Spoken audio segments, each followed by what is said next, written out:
What's up, everybody? Welcome back to the Basement Show. We got a great lineup for you tonight. We're going to be talking about the Mortal Kombat movie, and we're going to give our thoughts on the close of Falcon and Winter Soldier. With me tonight from Unstoppable Comics is our man JD. What's up, brother? Yeah, what up, Pete? What's going on, brother? Not much. Cheeseburger, welcome. I love the name, man. Quarren Cheese. It works so well. Doesn't it though? And of course, our boy Buzzetta. Give it a shout out to Greggy from Caltopia. They'll know what that means. All right. And of course, last but not least, my man from Geek Vibes Nation, Juwan. What's up? Juwan and I just reviewed this last night on his channel. So if you want to have a nice repeat, go and check that out. We had a great group of people talking about it. What's up, buddy? What's going on? Super glad to be with you guys. So this movie has gotten a lot of hate online. It's gotten a lot of people talking highly of it.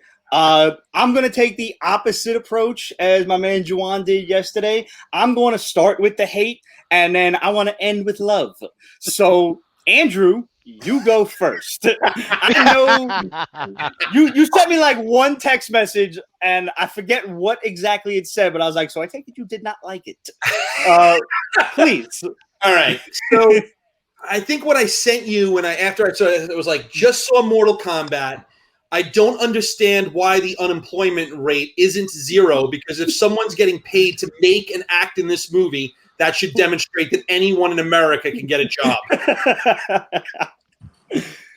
That's pretty vicious. The acting was so poor. I thought I was watching an F grade sci-fi special at 3 a.m. in the morning on the Sci-Fi Network. Wow. The graphics weren't that bad. I felt that the studio would have been better off just giving everyone they wanted and giving an hour sizzle clip of fatalities on YouTube. Waste millions of dollars on have that for all the games. Starving in this world. I was just like, wow. And the only how do I put this, saving grace was that this was on HBO Max, and I didn't have anyone to bitch and complain about that I wanted my $14.50 back. Wow. Was there any positive note from this movie that you took? Kano was actually Kano was all right. But even like when they had Gorgon, whatever his name was? Goro, yeah, and I was like, what is this? That was when I was like, I'm watching the Sci-Fi Network right now. Even when they slice his arm off, I'm like, what is this? And why am I subjecting myself to this? But it was like a train wreck that I wanted to see how it ended, because I was like, I'm too invested at this point, and it's free, so I might as well just finish watching. Was it the worst thing I've ever seen? No. I mean, you did see Annihilation, right? But if I'm looking at something that's Mortal Kombat, which, let's be realistic, is an extremely well-regarded and well-known intellectual property of video games, anything like that, you know what? I expect more. If I expect something so great, you want to rush for them to see and make another movie. This is one of the most well-known video game properties, and I felt like it was one of the most half-assed things for it. I'm going to interject and say that you obviously haven't played a Mortal Kombat game in quite some time, because they have a story mode in most of the recent iterations of the game, and it's kind of basura too, because you're killing off all these characters and they just somehow find a way back. You know, it's funny that you mentioned that, Cheese. Juwan, you had mentioned that as well, that, you know, having a cheesy storyline, cheesy acting, like the game is very much like that. I haven't played the game in a very long time, but yeah. Well, I mean, it's I always approach things to where it's like for example, when you go into a movie like Shoot 'em Up, right? You know the script's not going to be strong, so your attention is purely on the action has the hit for me. So I came into Mortal Kombat going, you can give me whatever story you want. I could care less. It just has, like when I went to go see Sonic, I remember telling Joel, if by the end of this movie it makes me want to go play Sonic, it did its job. And it did. I immediately went and bought a Sonic game for my Switch. So I'm like, Mortal Kombat, at the end of it, did make me want to go play Mortal Kombat. I wanted to be able to, harpoon guys in the face and rip an eyeball out. Like, it did give me that feeling. So it's like, I don't know. It's always, I feel like sometimes we walk into movies and it's like, damn, that script wasn't good. And it's like, well, it's a movie about sharks. No, but Jason Statham is not the best actor in the world. I agree. All right. But he's not, when he acts in his movies, it's not distracting from the movie. Okay. I see what you're saying in that. When I was watching this, it took me completely out of it to the point that I was just like, wow, this is. Are you referring to the guy who played Cole? Yes. That's who took you out of it? He took me out of it. Sonya Blade took me out of it. Jax took me out of it. Really, I like Jax. Jax was like, Jax takes everybody out of it. That's the only really problem. quickly, Andrew. I just have to ask you: did you like the original, like the first Mortal Kombat movie? It was watchable.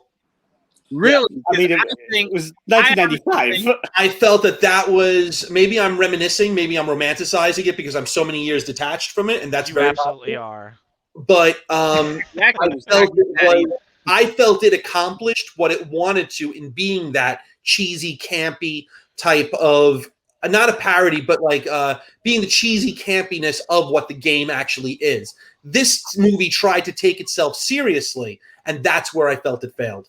I won't disagree on that, but I will say Raiden was stronger in this. And I don't mean power-wise. I actually liked Raiden. I did enjoy Scorpion and Sub-Zero. They were used a lot better in this than they were in the first the actor, and I felt that was a missed opportunity. The guy that played the Scorpion, I can't remember his name right now. He was Dojin on Lost. Yes. He's an excellent actor, and your most excellent actor in the movie was put to the side. He wasn't really even utilized that often. Yeah. Okay. So that's my biggest problem with Hollywood. I don't like when you have a character that big, right? Mm-hmm. So to sell your movie, you make it seem like we're getting a lot of them to get butts in seats. Right. And when you're there, you're just like, 4 seconds. That's what you get. It's why Todd McFarlane can't get the Spawn movie off the ground. The strongest part for me of Mortal Kombat was the beginning, when they had like the prequel in the medieval or I guess you'd say medieval feudal Japan. That's what I'm thinking. Feudal Japan. Feudal Japan. When you have what's that guy's name? I can't believe I'm unprepared for this. Sub-Zero? No. What's his name? Bihan. Joe San. Yes. Bihan versus the guy that played Dojin in Lost. That was excellent. That's what got me starting to watch the movie. In the first 10 minutes, I was like, okay, this could be good.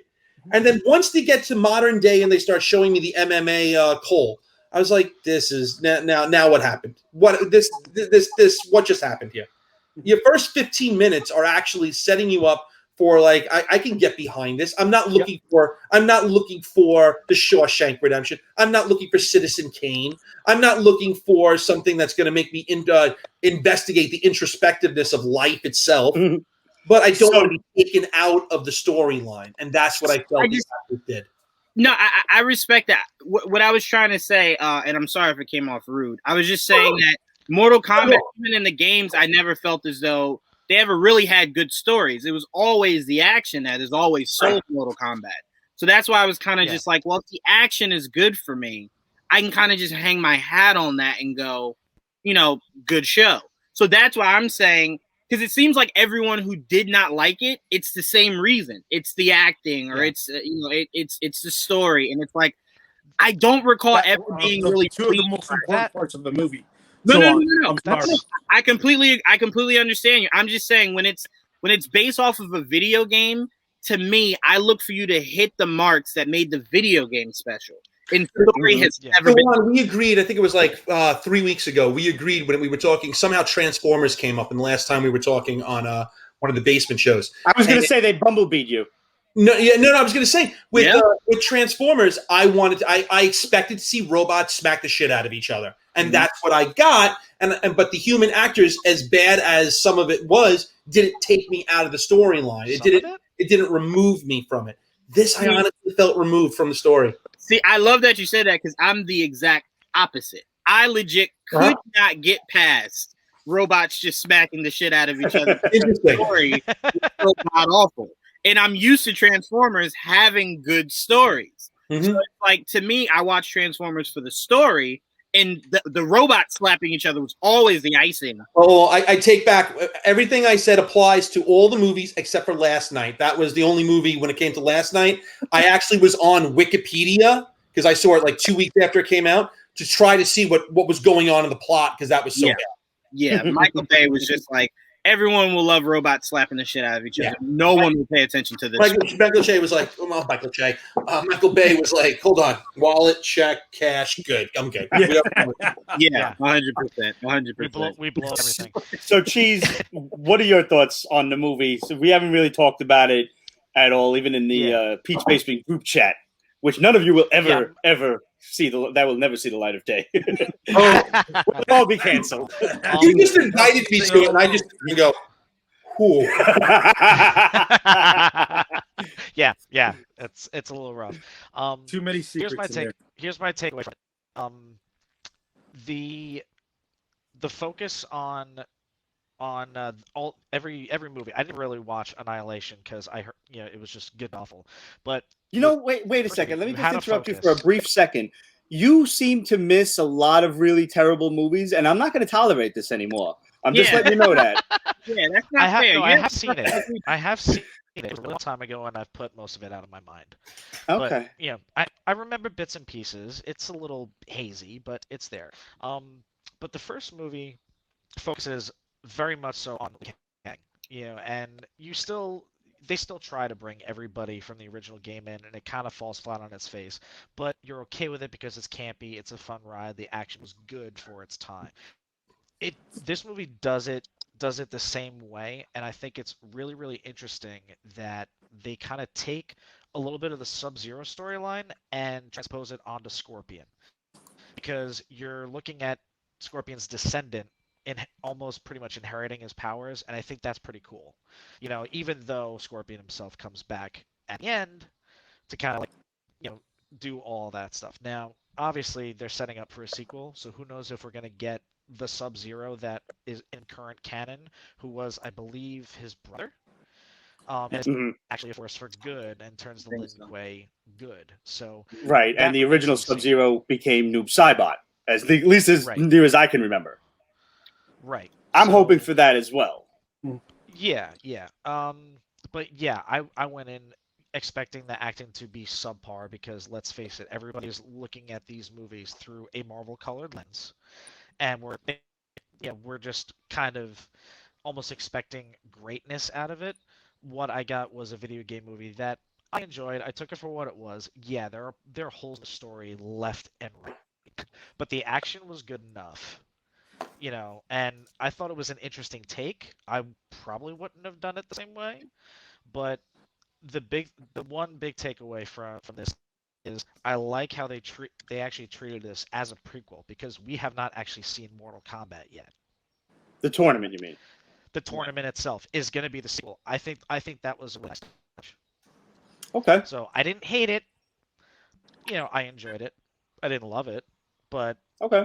The parts surrounding Cole and Scorpion and Sub-Zero, that was what had me engaged. I honestly didn't give two shits about anybody. I'm genuinely surprised to hear you say that, because that was one of the aspects that kind of took me out of it.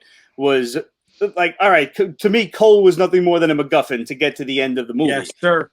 I didn't need a Scorpion descendant. I didn't need some new character to just show up in the movie. Like, why do I care about you?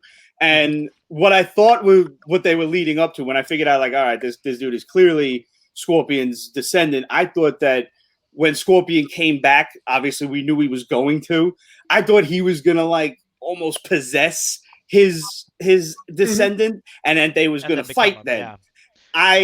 One of the things I really did not like, and I'm not going to talk all about my feelings yet. One of the things I really did not like was the fact that Scorpion needed Cole's help to defeat Sub-Zero. This is your ancient enemy. This is the battle you've been suffering in hell for 400 years for. You need to do this shit by yourself, bro. No, I don't want you getting help. You don't need help. You're Scorpion, for God's sakes. You you could do this. Don't They had established though early on that they were going after all of the other. See, I actually did pay attention when there was a plot. They actually established early on that they had to take out everyone first, and then they would team up to go after Sub-Zero. And I liked how they the most powerful out of all of them. Right. So okay, he really is. Sub-Zero's a 400-year-old ninja. Apparently, how do you fight a ghost? You fight a ghost with another ghost. So bring in Scorpion and just let the two sons of bitches go at it together. That's all I wanted. My disappointment with the final scene was not that, it was the placement of the final scene. I don't in the same MMA ring. Why am I watching that in an MMA cage? Well, it was supposed to be sentimental to Cole. Right. I want to see that. I want to see that in a netherworld landscape where I have. No. I get you for that. But yeah. As far as the plot, it was supposed to be he disappointed his daughter when he lost the last fight. So it was the idea of redeeming himself. Like the in the same ring. That fight should have been utilized more. Like when he lifts up his hand and the ice comes from the floor to create a wall for blocking and stuff like that. I thought it was actually the one thing I will give credit to the movie was they were very imaginative and they actually did utilize the powers in interesting ways. He cut his blood. Right. He turns the blood into ice and uses it as a sword. Yeah.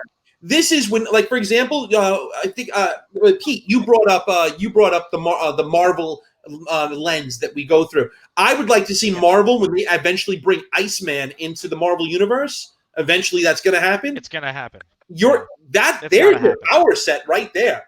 They showed Sub-Zero to be so badass and actually so on a high power level. It wasn't just shooting ice out of his hands, which would have been just lazy creativity. They actually utilized everything. But to have that in an MMA cage at the end, they should have been able to use more of a natural landscape to bring out Sub-Zero's powers and what Scorpion could have done even more. I'm going to touch on that natural landscape thing in a little bit. Matter of fact, you were saying? No. I was just saying I'm completely with you. I'm just saying I get it from the standpoint of the story within itself. But I mean, I had large issues with majority of some of the places they decided to have most of these battles. Yeah. But no, okay. My biggest problem is how do you have Jackson, who the fuck, fight at the pit Reiko and waste the pit scene? Yeah. Right. I want to touch on that in just a moment. Save that for 1 second. Jay, sure. I want to go to you real quick. What are your thoughts on the movie before we get into missed opportunities with the background elements and the settings? Okay, it's not going to be quick. So take your time, brother. I'm listening to everybody here, and you all have valid points. Andrew, I'm siding with you the most on this. Jawan, I want to take a piece of what you said with the ring being his redemption moment. He had that redemption moment in the Goro fight scene on his own home turf. That was it. When you're building a character, you don't do that. Louis Tan should not carry any vehicle whatsoever. Now I know why he was not utilized as Iron Fist in the series. And it would have been worse off if he had not been Drunken Master in the Iron Fist Netflix series as opposed to being Danny Rand. I hate to compare, the actors Robin Shou and Louis Tan. Robin Shou can carry a vehicle. He carried those two films. Louis Tan, he cannot to me. You can't even say, in my opinion, that this current Mortal Kombat flick is a product of its time, because I think Jim Cotta was a better movie than Mortal Kombat. Nobody remembers Jim Cotta? I gotta.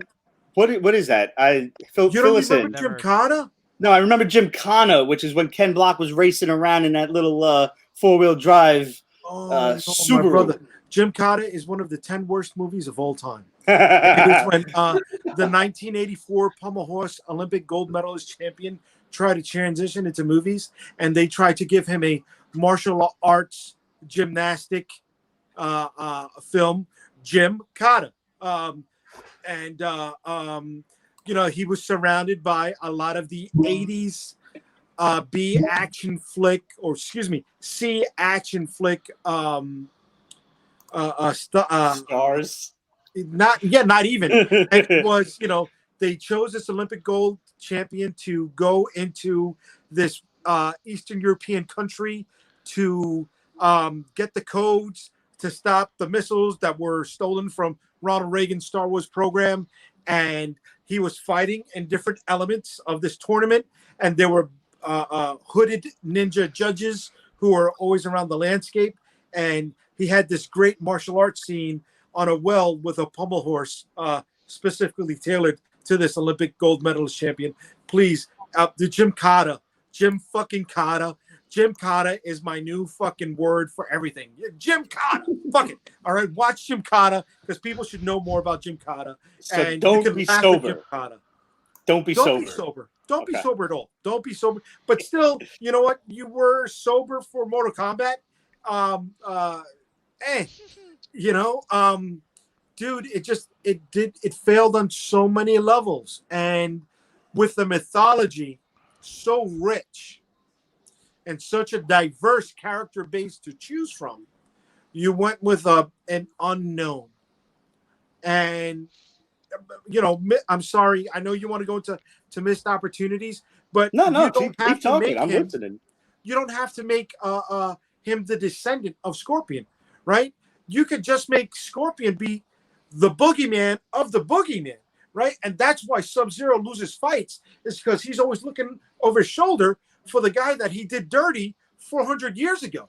Scorpion is only in this to avenge his thing. He's not into it for the tournament. So he's not picking any sides. He's just trying to avenge his thing. And he's only coming after Sub-Zero. So that's why the weaker players in this tournament can maybe get the wins off for Sub-Zero, because Sub-Zero is just, he's spooked by his own boogeyman, right?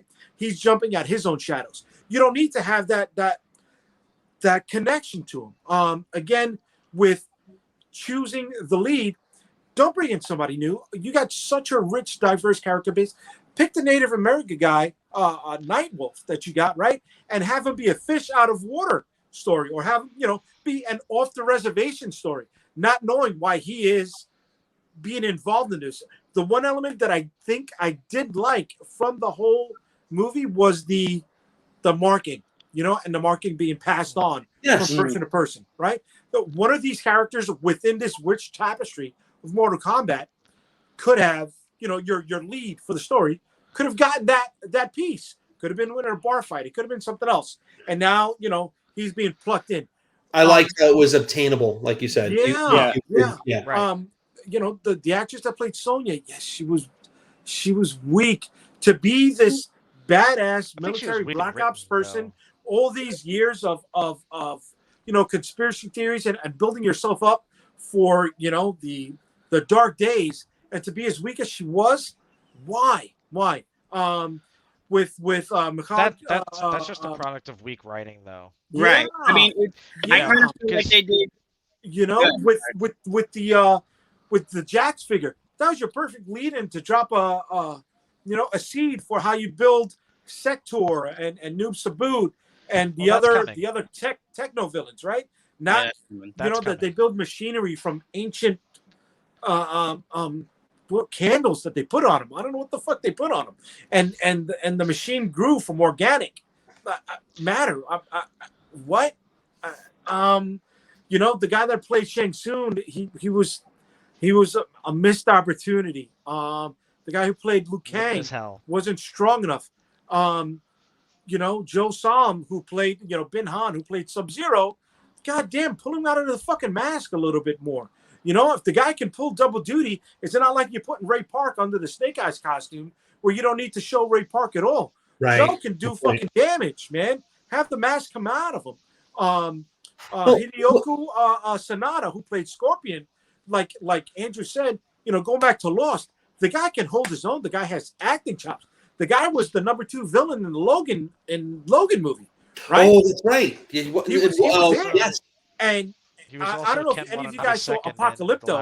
It was a whole movie where we didn't understand a fucking word that they were saying, but we understood the movie, right? Those first 10 minutes, You don't know what the fuck they're saying. You didn't need to read the subtitles. You knew what the hell was going on, man. That set you up for such a great ride, and it let you the fuck down. Yeah. You know, again, people are like, oh, you know, it's a blood and guts movie, or you need to play the game to understand it. No, you don't need to play the game to understand a good, interesting story, man. And one of the things I want to add to what JD that I just realized what you said, especially because we keep talking about a sequel. These movies are in the business to make money. Is it good enough to warrant a sequel? No. It made money though. It But did. it make enough? Movies have made money before, but did it make enough money to warrant a sequel? It did. It doubled what their budget was. And in their mind, especially for a movie that came out on HBO Max where people aren't really going to theaters, Right. It's a good bank to make. I mean, think about this. We're getting Wonder Woman 3, and Wonder Woman 84 didn't make the money that it should have made for a Wonder Woman movie. That's an outlier. I believe that's an outlier because which is fair, but I'm saying to me that's part of a bigger wheel. You know what I mean? That's the bigger wheel. To me, I'm more so of the bigger picture. So it's more so like video game movies are already something that is such a rarity. Mm-hmm. So it's like, if you don't like something, I'm never asking you to lie and say that you liked it. But when it gets reamed, the way that this is getting reamed, it makes Assassin's Creed that's coming out on Netflix, makes them pump the brakes a little bit. And that's a shame because gets nervous. There's some video game properties that I think would be able to translate very, very well. But I think this one, I think they should have. I think like my biggest thing with this is I think you just got a studio and a director and a writer who got too nervous about getting it right that they decided to just go for different. They went for completely different. There's no iteration of Mortal Kombat where Liu Kang is not your lead character. Sure. None. Can't find one. So I think this was just trying to be different than something that we've just gotten regurgitated from game to game last two movies. And I get it. I was not a fan of it either. I do think Louis Tan can carry something. I just do think this is also a bad script for everybody. I'm hoping that Louis Tan doesn't see this and he's just like, these fucking five guys, fuck these guys. Well, to be fair, the same thing I always tell my boy AJ, who always shits on the DC animated movies, and I'm actually friends with the writer of all those DC animated movies. We do have a pretty cool relationship with Louis Tan. We were talking about him maybe being in the One Piece Netflix show. Mm-hmm. So we were having like a back and forth with that. He's a pretty cool dude, but I do think this was an overall bad script. It was just a bad script. Okay. It really, one of the reasons, really was. Going back to one of the reasons why it made money is because most movies double their budget when it comes to advertising, right? You got your production budget, you got your marketing and advertising budget. Right. There was no marketing put into this at all. Because of the pandemic, right? Yeah. People are voracious. They want to see something. So they knew it was going to be seen no matter what. So they didn't have to put money to promote it at all. No, so then what you're saying is if we had the bus advertisements, subway advertisements, movie commercials and billboards and everything else, this movie doesn't make money. No. I don't know. I also all they had to do was drop a 7-minute teaser or a 7-minute leak. I think it would have, because if we had all of that stuff, all of that major advertising, we ideally wouldn't be in the midst of the vid and people would just be going to movies. And right, exactly. I would have seen it in the movies for sure. I would have also. I don't know. It would have been an August release. For sure. That's where they put their summer blockbusters. Right. You know. No, I can't say that. Suicide Squad's coming out in August. And I don't think that's going to be bad. Suicide Squad's coming out in August. I thought this would have been an end of June release, to be honest, if this was in the theaters. For sure. The beginning of summer. It's sandwiched between the 4th of July releases and the Memorial Day releases. Mm-hmm. Okay. I also do think that if this movie was written a tad better and a little bit darker, it's a perfect October release.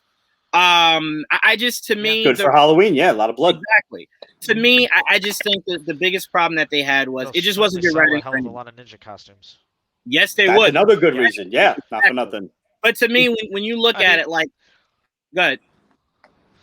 Oh, I was just gonna say, like, I mean, didn't really know too much about Louis Tan before seeing him in this movie. I don't think his acting was all that bad. Again, I agree with Juwan. I believe most of the acting in this movie is largely a product of bad writing.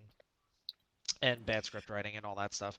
Some people, sure, they might have just mailed it in, you know, were never really gonna Okay. I mean, But let's that's get like going there's into still it. elements. There's still elements of the story that could, like, you know, if they take this budget and they actually work on the script and they improve upon it for a sequel, there's enough Easter eggs that are going to set up for, you know, the people that Jay said were missing, like Nightwolf, Johnny Cage, like all those, Right. you know, other characters that we didn't get to see here. It's going to be, okay, now it's the tournament, now it's the big show. Like, Outworld's going to have more enemies, and these guys have to find the other hero characters.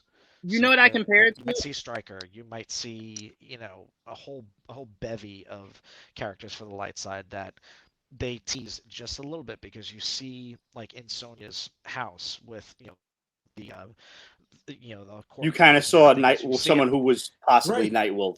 Right. Right. I will say yeah, this. exactly. I compare this movie to the same treatment I gave the first Thor movie, right? Where Hemsworth did not come out of that movie smelling rosy. He did not look like he was a lead guy. He could take a franchise of his own. That script was only I could 100% say that script was written for Odin and Loki. Nobody else. Yep. Everybody. Yep. Natalie Portman Correct. seemed bad in that movie. And we know she's not a bad actress. Hemsworth doesn't become the lead actor of the Thor franchise until Taika Waititi takes control. But Andrew, you're making my Ragnarok, point. yep. Yeah. What is that though? That's better That's writing. writing, absolutely. So what I'm saying is, I think if you take this entire cast, or the ones that are still going to be alive going forward, and you just get better writing for it, we're looking at this in all points. And I do think that we won't have to see Cole as the lead. I do believe Johnny Cage will be the lead of this next movie. He's So, the sought-after guy. so, and I have to say this because I actually do watch wrestling. Xavier Woods, your boy, Yep. as he likes to call it. Yeah, your boy, Xavier Woods. He was advocating the Miz Mm-hmm. for I'm with it. Yeah, for I'm with that. and I'm with that, that. I could see that. If you watch wrestling, I'm with you it. know Miz is just a walking Johnny Cage. He legit Miz is a walking Cage Johnny Cage. Yes. every Okay. episode. So, all right, Andrew, you understand wrestling, right? Yeah. And Yeah. Wrestling, you know, you don't kill your moneymakers, right? You don't bury them. You find ways to make them stay strong even in a loss. Right. You got your guy who is your lieutenant villain, or you know, your ultimate villain in most of the series, and he's taken out by the rookie. Right. Well, That was a big problem I had. Wrestling Wait. is You're at talking its He's best. not taken out by a jabroni. Well, bro. wrestling is at its best. Wrestling is at its best Two of them. when your heel has the belt and your baby face is or the fan favorite is trying to get the belt. Yes. Ric Flair needs to have the belt, and you need to have your baby face try to go up against Flair. But in this case, we didn't have really a fan favorite for this one. We had Liu Kang, who we're used to seeing, and he took a back seat to everyone else. And honestly, I didn't really even care for Liu Kang's character in this. No. I was taking or leave it. I like Kung Lao. a little Kung bit. Lao, yeah, Kung Lao is the Kung man Lao's in this great. movie. I love both of them. I love both of them. I honestly, to me, it's more so just the idea of, like, I get it. I did not want Goro to go out like that. No, and But- that's Right. I'm going to touch on that in a moment with missed opportunities. Go on. As we talked, Yeah. Pete, there's so much more of his kind that are strong characters also that we could see down the line that get a better Taro, run at Shima. them. Right. Right, exactly. So I'm like, to me, Yeah. Goro might have been the sacrifice for whoever else they bring in of his kind to be the strong type. And I'm like, if that's the case, okay, did I like it? Of course not. I wanted Goro to be how Jax lost his arms. I wanted Goro to Right. yeah. Yeah. I didn't mind the Sub-Zero thing. I thought that was pretty nifty with, freezing No, it. No, I agree with you, Juan. If you have Goro in the movie, you want to see Goro go. First of all, you want to see Goro act like Goro. You want to see ripping apart. But then he should have killed somebody. Not if he's ripping Jax's arms off, he's going to be squirting out like a fountain, and he would die. No, Literally, I mean, he would just die. I get you. They in made that. a point to say that the ice cauterized the wound, so he was Yes. still alive.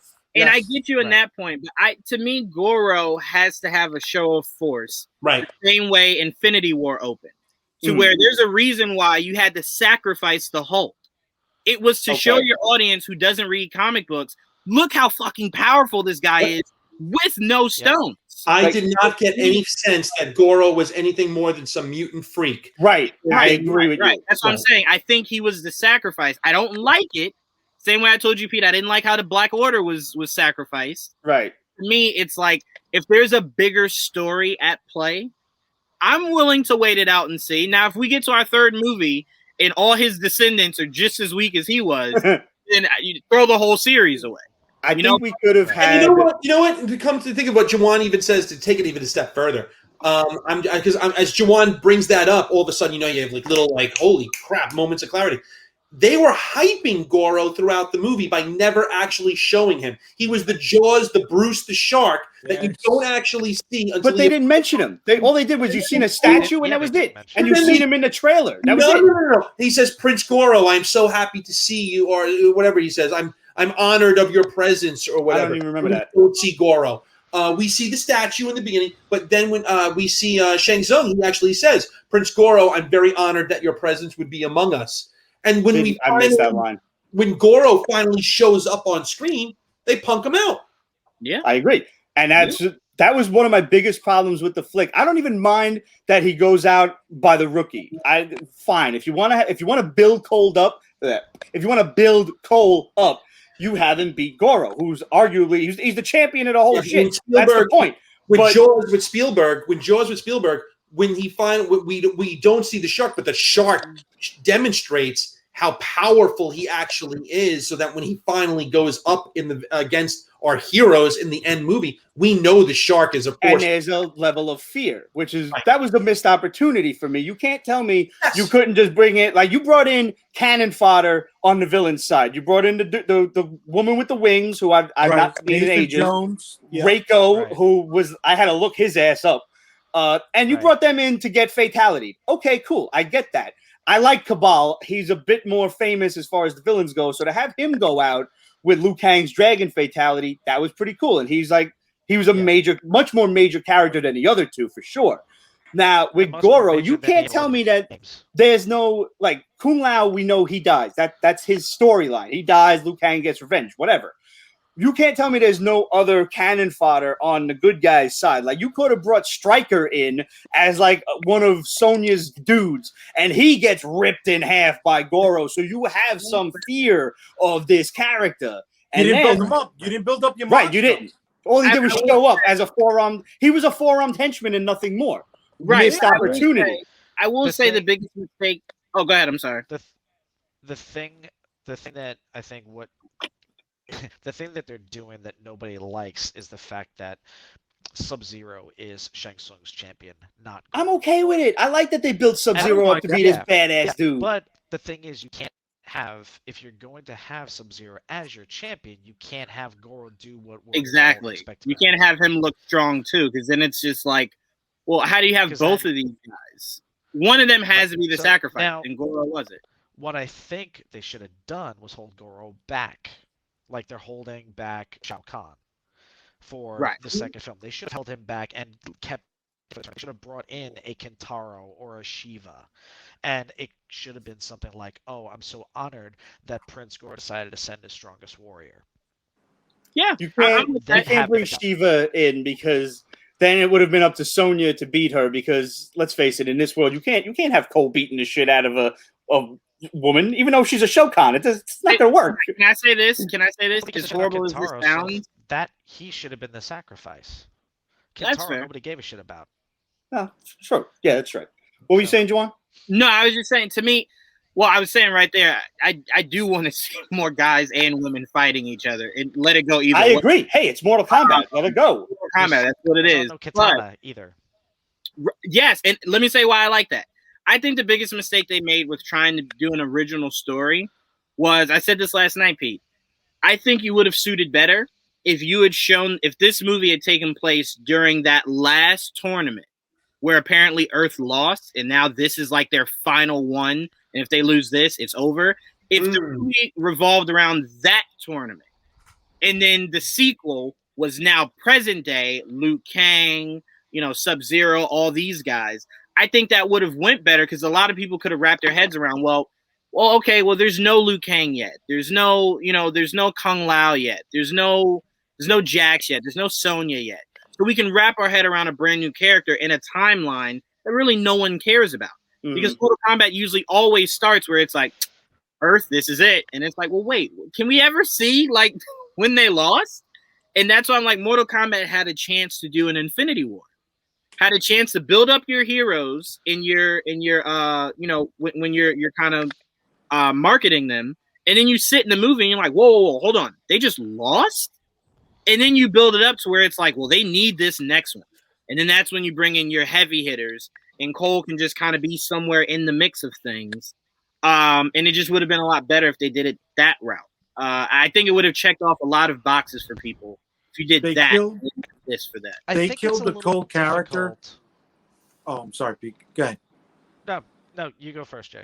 Please. I was going to say they killed the Cole character when he left his family to go find Sonya Blade. I'm sorry. If no matter what, they're going to come after you and your family, well, then fuck it. I'm sticking with my family. Well, no, you and all this other shit that's going on. But he thought that leaving him there was making him safe. He thought they were only after him. Right, that's what I'm saying. I think he thought wherever he went, that's where they were. Mm-hmm. At first, they were. Yeah, it was only Sub-Zero that came after them afterward. Right. And After the other thing I wanted to everybody touch on was, Pete, I believe you started mentioning this, was Jax and Reiko at the pit scene. And Jax's fatality was great. The bell clap, great. But you put that in a barn instead. You want to have Goro go out in epic fashion. You don't have his guts get slit open by a wannabe Baraka outside of a family barn. You have him at the damn pit. And, oh, Dad, do the uppercut. Boom! Knock this motherfucker into the damn pit. Yep. That's going out Goro style. Especially since you never got to finish Goro anyway. So would have been really kind of, cathartic for all the rest of us that got our asses kicked while trying to jump at this son of a bitch and getting caught and body slammed. Right. To go back to wrestling, Goro put him over clean. Yeah. No, 100%. Yeah, 100%. And honestly, I would say, Andrew, seeing Goro go out like that was like when you sat there and watched Lesnar beat Undertaker at WrestleMania, and it's just like, did that shit just happen? Did they just what? Like he went out like that? Like, see, I was controversial. Go after it. I was probably one of the few people that was not surprised by the outcome of Taker Lesnar. I was, you know what? And this is gonna sound horrible. I was legit that black dude whose eyes were popping out of his head. The pin. I was him. I was just like, I don't know what I'm saying, but no, I mean, to me, it was just one of those things where it's like I enjoyed it for what it was, for what it was trying to be. Like the director didn't Rian Johnson Mortal Kombat, right? Like, sure, did he have to sacrifice for the betterment of certain characters? Yes. But he did not come in and just go, hey, all the guys you like, they are just nothing. They're nobody. They're nothing. I'm going to just have random people come in and be better than them. He did kind of try to make it seem like the only way really Sonya could really sell to the fan base is if she defeated Kano. The only way Cole could really be a show of force. That was the only plot device that actually made sense. Right. Because by Sonya defeating Kano, that's how she gets all of a sudden the seal. Right. Arcana. Yes, and it's how it starts their blood rivalry. So, that makes complete sense. But to me, I always look for, like, when I left Venom, you just have to hit certain marks for me, and I can walk out happy. So to me, them teasing the cons, I was like, yes, I cannot wait. And then once they said Hollywood at the end, I didn't even need the fucking poster. That was just extra. Right, I knew exactly what they were talking about. Would you have paid? Would you have paid for this? Who was completely I would have. Right. Oh, I'm sorry, Andrew. What'd you say? Would you have paid for this? No. Yes, 100%. Wait. You're saying knowing what I know now? Yeah. Yeah, 100%. Because, like I said, I am for the betterment of video game movies. Like, when you think of how horrible Assassin's Creed was, I legit thought that would ruin it for That Assassin's Creed though is a missed opportunity because on paper, Assassin's Creed is an excellent movie. On paper? The premise of it, the premise of it. Concept, yeah. Like let's put it this way: Mario Kart is not a good movie. Okay, let's just leave it at, like Mario Kart is.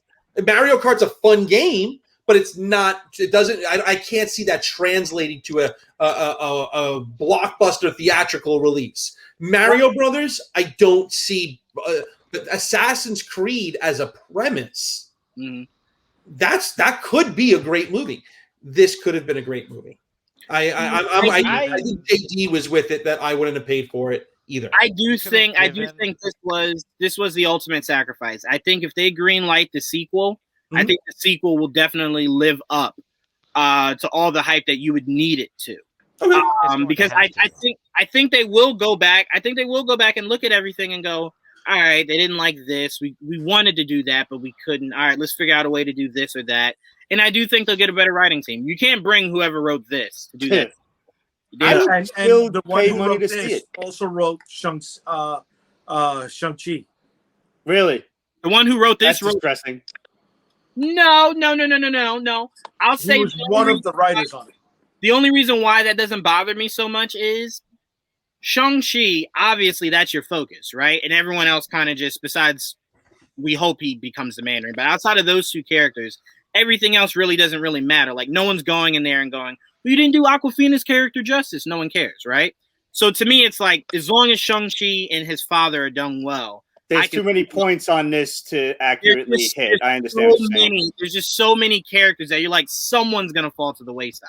I would definitely still pay money to see this, Andrew. I want to answer that question because I went into this movie pretty much just wanted to be entertained. I was not looking for good acting, especially coming off of "You will die." No, you will die. Like that's a legit fucking line from the first movie. Yeah. And don't even get me started on Annihilation. That was god's awful. But I'm going into this, and Juwan, I think you said this in the beginning of the show, to kind of check off boxes from the video game. And I don't know a lot about the video game. And the last one I played was probably Trilogy on N64. Even the soundtrack itself played homage in several cues with certain right. Oh, yeah. Arguably one of the greatest soundtracks of our youth. Like our teenage years, that soundtrack was dope. I told Pete the biggest missed opportunity. Mm-hmm. Yeah, the biggest missed opportunity was when they each split to face their own villains. That's when you play Mortal Kombat. You play that iconic theme to really hype up fans like, oh, it's about to go down. You've been so emphatic about this. If I don't see a redub from you in like a week, I'm going to be disappointed. I'm going to redub it. I told you. Please do. Redub it. Because to me, it's just like when everyone landed, it was just like, okay. Play that on HBO Max on your computer. Screen record the shit. You got this. I'm going to do it. I got you. I promise I got you. All right, can I ask a question? Would this have been better as a series on HBO Max? Mm-hmm. I think everything's better as a series at this point. I get more out of it. See, well, let me ask you this, JD. Are you saying same script, same premise, but just fleshed out in the TV show? Yes. Yeah. I don't think that would solve anybody's problems. I think it would have. You would have had more time to realize your mistakes. Yep. And you would have had time to work on it. Not necessarily. Right. Well, I'm gonna say that I would have paid to see Falcon and the Winter Soldier in the theater. See, I think that was a bad script. I think what they wanted to do and then what they ended up having to do were two different things. I think that should have been a movie, but you can't sell a movie on just Anthony Mackie until you ascend him. Now he has a name that you can sell. I don't want to get into the Falcon and Winter Soldier just yet. I still have a few compliments that I want to throw at this movie. Okay. I did enjoy this. I went into this to have fun, and I did have fun. I got a few really dope fatalities, not the least of which was Kung Lao's buzzsaw hat. Yeah, that was awesome. I watched that shit with my mother. My mother was like, "Oh, that's so crazy. He shot her in half." So I was like, "Yeah, Ma, that's straight out of the game." Happy Mother's Day. The sweep, 3 sweeps in a row. You know you did that to one of your friends that was 100%. cheesing the shit out of you, and you're like, "Oh, really, fool?" My record was 5. I got cursed out so hard. I knocked somebody's whole energy bar down. I don't give a shit. You would get controllers thrown at you for that shit now. But I mean, still, I loved the choreography, and I have to say this. And Andrew, you did say it in the beginning of the movie when you've got what's his name, Hiro Takeda, I believe. Hiroyuki Takeda. Yeah, I gotta look that guy's name. Sonata. Yo, wait, Hiroyuki I have Sanada. never seen. Say again, Pete. What was his name? Sanada. Sonata. Okay, I'm sorry. I apologize Sonata, for that. yeah. Sonata, not Takeda. I don't know where I pulled that out of. But this dude was throwing that spear around like the Chinese rope weapon. I've never seen somebody do that with a harpoon. You only just see Scorpion throw it at somebody and impales, get over here, uppercut, whatever. This guy's moving this thing around like the little Chinese dude, the little girl from the schoolgirl from Kill Bill with the ball and chain. That shit Pretty was sure dope. it was CGI. What's that? Pretty sure that at his age of how old is he? 60? How old is he? He's 60 years old, bro. No, I don't know. He's very much heavy into the martial arts aspect of it. I think, dude, this guy's a straight up samurai. Like, I'm pretty sure he was. I'm pretty sure he was assisted with some. I wouldn't put it past him that he can actually do it. He was also in The Last Samurai. Yeah. Yes. And we forget he was the guy that in Endgame was just like, "Hey, I'm not so different than you," and then Clint was just like, "No, you are." Oh, that's right. Yeah. That's right. Yes, he was him too. Yeah, he went out dirty in Endgame. Yeah, he went out super dirty. By the way, that was a big mistake. That was another version of The Last Samurai where it was just like, all right, you tell me the strongest samurai is a white dude in all of Japan? I did watch that and went, ooh. Well, Marvel has its own issue of always killing off its most powerful. If history serves me correctly, one of the greatest samurais in Japan was actually a black guy. And that cartoon is right now on Netflix. Thank you very much. It is, right? I started it. It's good, by the way. I'm on. Oh. I got 3 episodes in so far. Awesome. That shit is a true story, if I'm not mistaken. Dude, washed up on the shore of Japan. I'll check that out. What is that? Yeah. The story of it's called Yasuke. The story of the black samurai in Japan, but it's totally on a sci-fi level of this. Mm-hmm. Okay. So what was it? So they take pieces of history and Yes.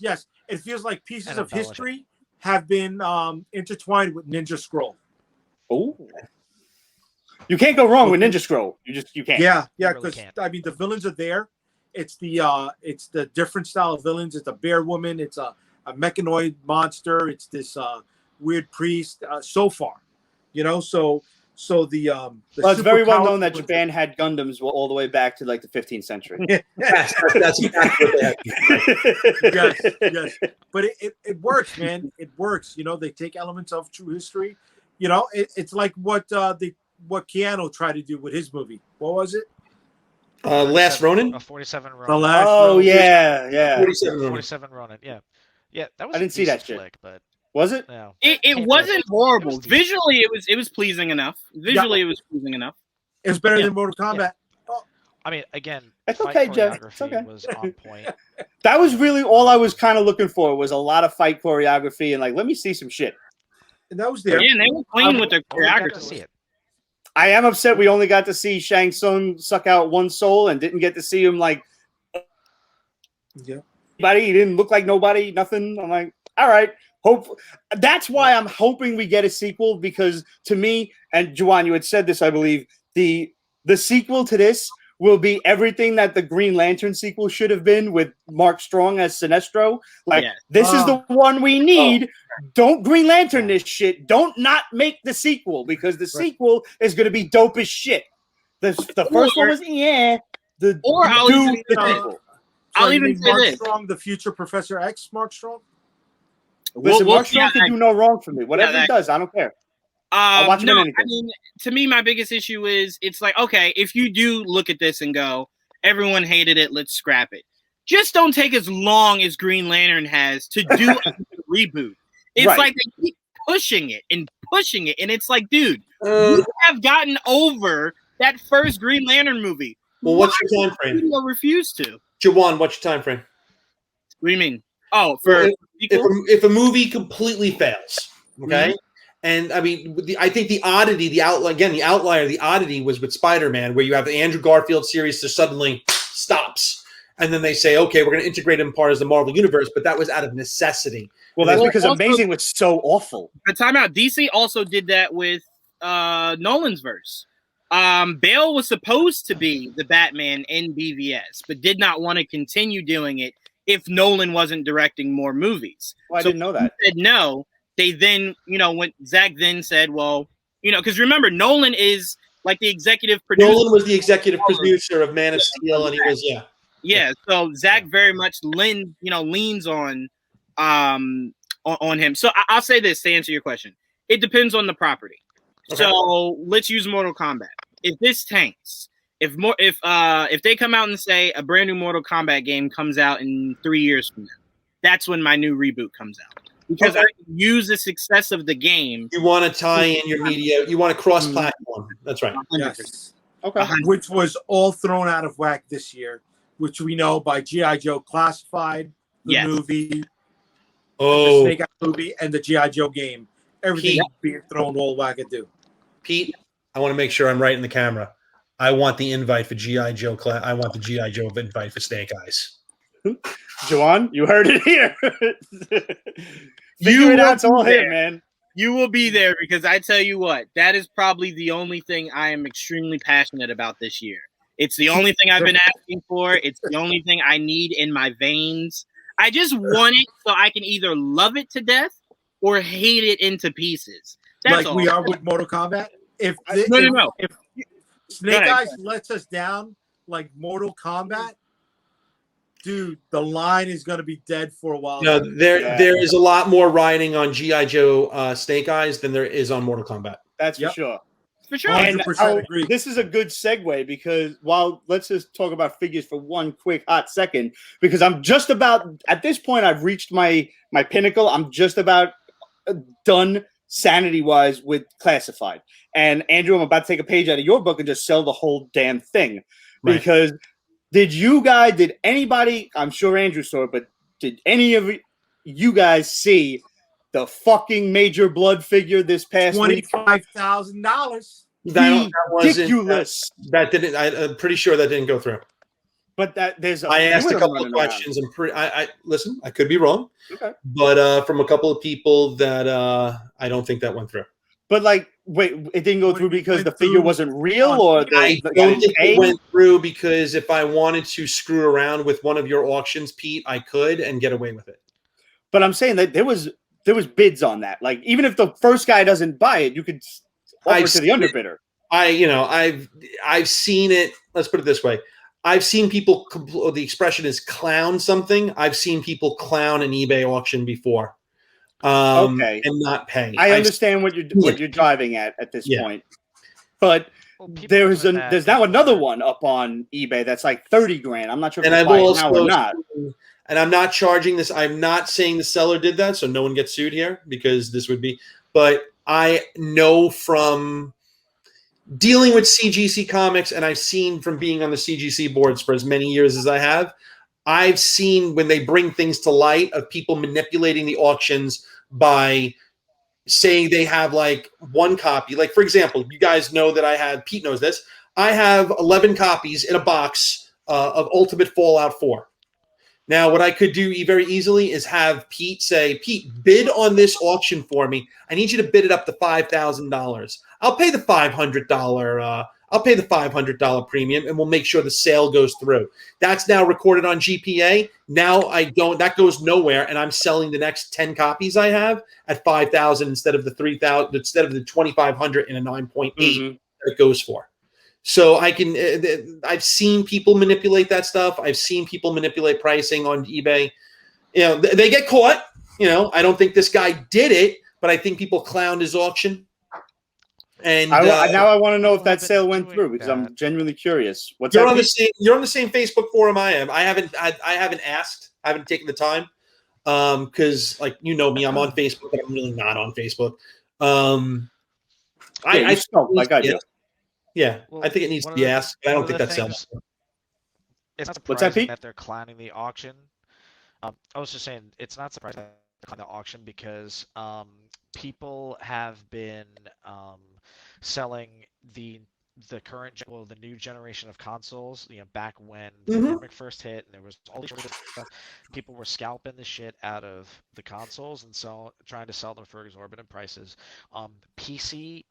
Gamer PC level parts like graphics cards and power supplies, they're being scalped to hell and back and still are, and people were actually clowning these auctions in order to get eBay to flag them and take them down because they were being predatory. Right. So and Major Blood to me to see something like this happen. Yeah, and it's not something the Major Blood figure. That's the classified figure from it's a Target exclusive for the Cobra Island invasion. Now I don't do the 6-inch on GI Joe at all, but I follow it, because I follow the toys, and it's not a one and done figure. This is a figure that is going to be released. Somebody got an early copy. They got a box that was probably released before the due date. They put it up on auction. And rightfully so, because that's where you're going to get your money. But I think the rest of the people were so pissed off at what happened with Beachhead, what happened with the rest of the Cobra Island figures, that all of a sudden they were just like, let's just bid the shit out of this thing and bring it to 10,000. And it went for like Jay said, like 25 grand. I thought it was going to end at 10, and the last I looked at it was something like, I think it was at 17. No one in their bids, right legitimate bids. There's canceled figures from other GI Joe lines that I've seen go on Hakes, like legitimate figures that were one and done type of things. Immediately, you have recalled figures that have not gone for 25,000. So I'm not buying into that one. Sorry. The roadblock, the helicopter thing, that was they blew it with Hasbro Pulse. Where Firefly and Viper were done in. What, 10 minutes, 15 minutes? No. And now here's the thing. JD, did you see that if you have the Hasbro Pulse thing, they put Firefly and they put up the Viper? If you were a premium member, you could have gotten them. Yeah. Yeah. And I had access. I joined the membership. I was looking at them. I was like, yeah, you know what? I'm not doing 6-inch, and I'm no longer buying to just throw stuff up on eBay. I got other stuff I got to do. But they were gone. They're gone. By the time I even looked at it, they were gone. They'll be back up. Look at if there's money in it, they'll be back up. They might have a different sigil. They might have a different, slightly different color boots or a different belt. But Firefly will make its way back to retail in some way. All I want is that Cobra infantry trooper. The sniper looks really dope. Oh. I don't even care about the rest of them. I have a Viper. I managed to get one with a dented box for like $40. I was like, fine, I'll pay the extra $20 for, who cares about a box at this point? Right. But no, the classifieds are just a headache at this point. But I'm going to save that rant for a future Figure It Out episode. And if you guys are unfamiliar with Figure It Out, head over to Geek Vibes Nation's YouTube channel. Myself, Jay, Juwan, our boy Joel, and occasionally a few other guests chime in and we talk random on figures. A day that's not Friday or Saturday. Tuesdays usually. Tuesdays or Thursdays, actually. We teeter-totter. It ranges sometimes. Yeah. The last time, what was it? Juwan, you asked me, I was like, it was a Saturday. I was like, I can't do Saturday. Yeah, we usually try to shoot for Tuesday. And that one's not live, so we usually we'll record it and then you'll pop it up within a day or so. Yeah. So at least that one's it's got some flexible time, but we've done a lot of great episodes. We talked about sci-fi, we talked about sci-fi fantasy, we talked about horror. The horror one was one of my favorites. This last one, for such a vague category, I'll say, we just talked about twist movie endings and awesome movie endings and shit. That was a lot. It was a fun episode. Yes, it was. I had a fun time editing that and just kind of watching through it. JD, I swear, I felt probably the worst I've ever felt in life. Each topic, I would open it and JD would go, God damn, that's my pick. And I'm like, oh no. I was just trying to set the stage. I didn't mean it. I'm so sorry. All you got to do is say, hey, great minds think alike. That's it. You come up with the same answers. But to me, what made me feel bad was I went so much into it that JD was just that was all the shit I was going to say. Real quick, I want to throw on a little bit of just pepper this episode with some Falcon and Winter Soldier thoughts on the finale episode. Pete, did you get a chance to watch this? I know you're usually behind. That's why I want to start with you. You did. I'm very impressed with you. Yeah. Pete. The one show that's currently out that I'm behind on that I'm gonna get caught up on either tomorrow after work or on Saturday is gonna be Invincible. Okay. But I stayed with Falcon Winter Soldier. I enjoyed it. I thought that I don't know, it just got a little kind of crazy, like throwing everybody back into the mix. But I kind of liked the idea of isolating Falcon with Batroc in the top floor of the building, where he was just basically a distraction, and it was more somebody on his level that they could go toe to toe and actually have a good fight. Because let's face it, when you first see Batroc, it's in Captain America: The Winter Soldier, and hands in his ass. However, the biggest problem I have with him even being in the show is I thought that Hydra capped his ass after he was captured. Like, they even show it in the middle of the movie. I thought, unless. Well, remember, Hydra didn't employ him. Fury. Yeah, Nick Fury did. Fury employed him, and then once Fury kind of disbanded Shield, it seems like Sharon then said, "Well, he really likes money, so I'll do because remember, Fury is the one who set up the beginning of the movie. Right. That was all a ploy. Like, that was all fake. When he used Backtrack as like again another distraction. And I hope like at the end of this, I'm really hoping Sharon like capped him in the leg or something. I like having George St. Pierre running around as Batroc because let's face it, Batroc in the comics is a punk. He's a Mort. He was definitely like one of Wizards Mort of the month. That was again, like there was something that was brought up on the again. I hate always saying, "Oh, the CGC boards." It was brought up. That's your thing. We had that discussion. It was like, well, what villain could you not imagine them making any good whatsoever? And they were like, "Oh, Paste Pot Pete." I put up a picture of it. They made Batroc with the Leaper. Batroc the Leaper with his giant, like, spindly mustache, looking like he should be wearing a top hat, tying damsels into dress at a railway track. They made him look like the most, like, this is a badass. This is someone that should be taken seriously. Yeah. I'm finding Dudley Do Right. Right. Exactly. I was just gonna say, as far as taking someone completely irrelevant and just making them like a fan favorite, the fucking Harley Quinn cartoon did that shit with Kite Man. I never thought I would like Kite Man. I'm like, I fucking love Kite Man. No. You said this last time. You brought up the Harley Quinn thing. The, DC made them do it with what's his face? Killer Shark. King Shark. Yeah. But that's what I'm saying. It's like, to be able to take a character we've either never heard of or thought was just like that. Yeah. Right. I mean, essentially, I told you guys, Jason Momoa coming out of that waterfall in the accurate Aquaman suit was just like, where's all the Aquaman jokes now? Nowhere to be found, right? Guardians of the Galaxy, just as a movie franchise. Yeah. Of course. Yeah. See, but that would hurt me because Guardians of the Galaxy in the 90s was a pretty solid series. It was. And JD, it always upsets me because what I keep trying to remind people, what James Gunn did with the Guardians of the Galaxy is different than the comic books. 100%. No one knows. World's different. Peter Quill went toe-to-toe with Thanos on a moon.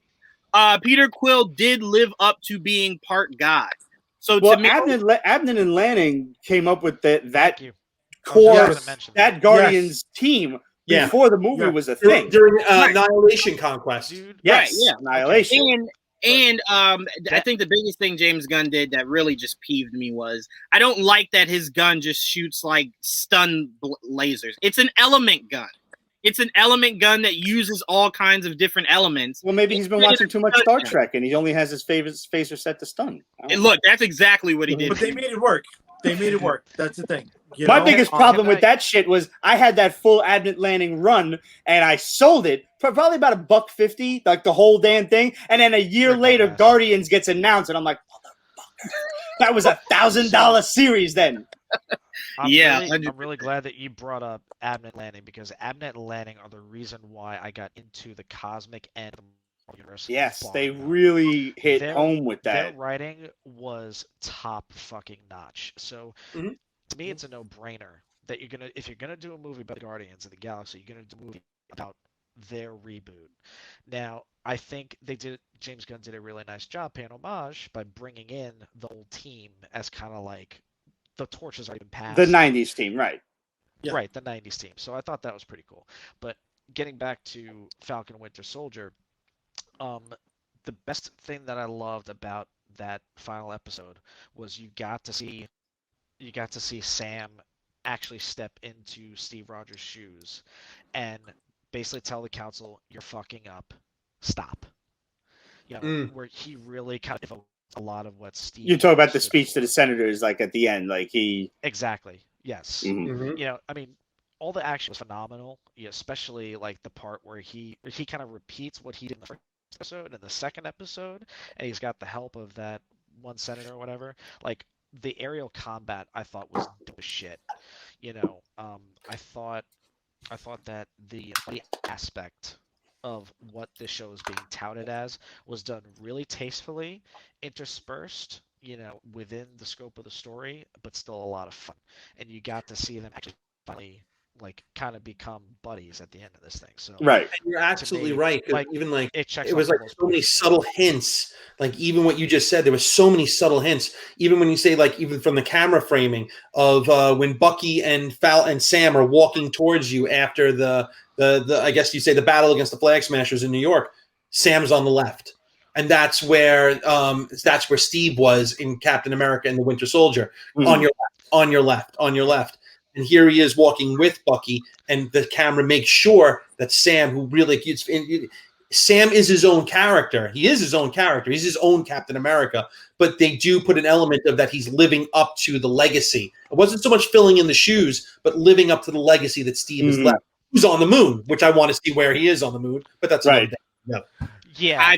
Thank you for mentioning that, because the whole it's such a it's a non sequitur almost. The mentions, hey, I thought he was on the moon. I'm like, wait a minute, what?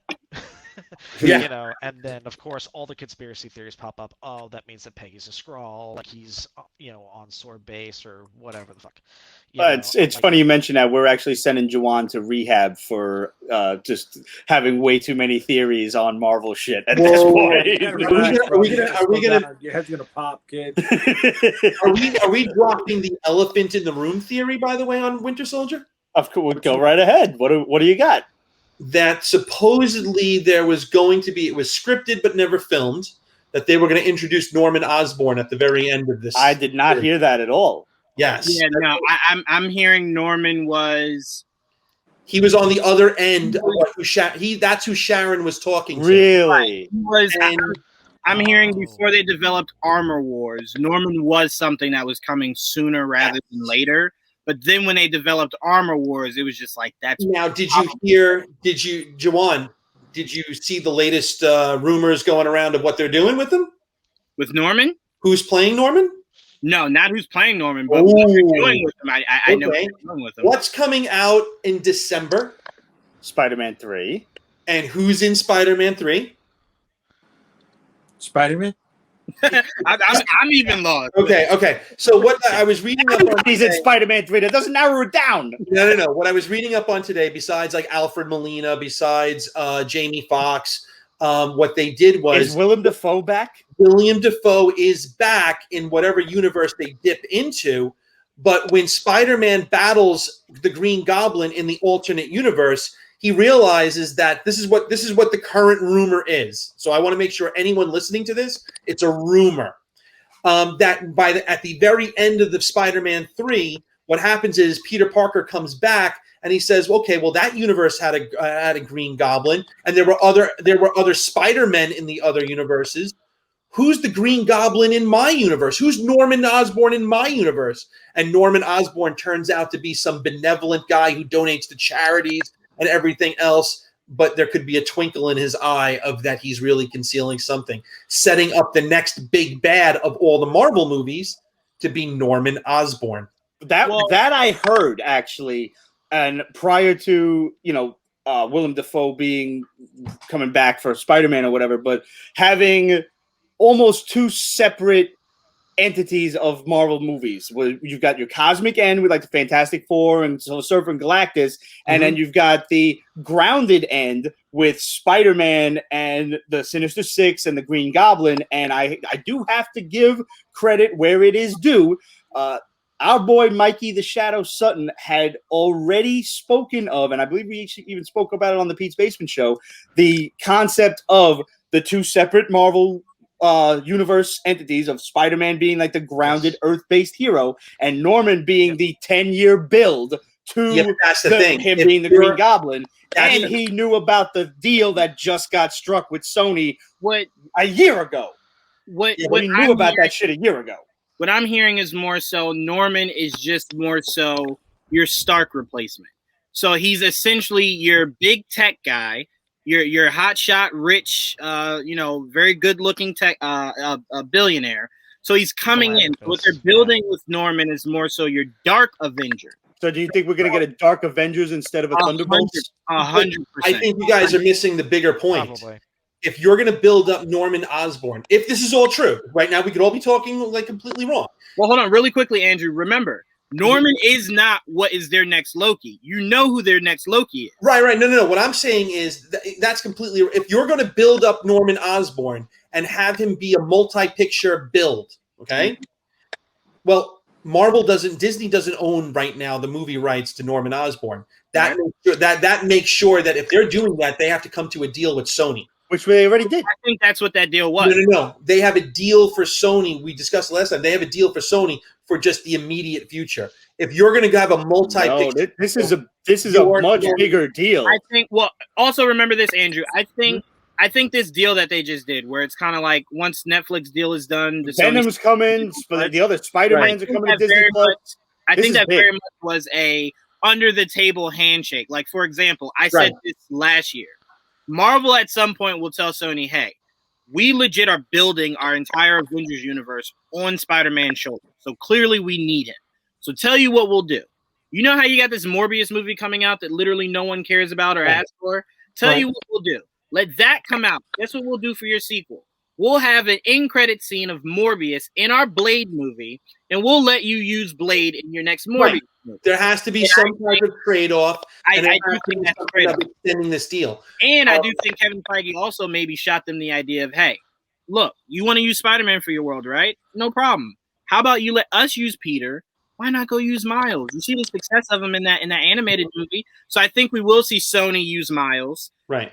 MCU use Peter, and then I think we'll see them cross over. But keep in mind that before any of this even started, there was going to be just a nod. There was always going to be the nod that Oscorp, the Oscorp building from the Garfield Amazing Spider-Man movie, was supposed to make its debut, I think, in one of the Avengers movies.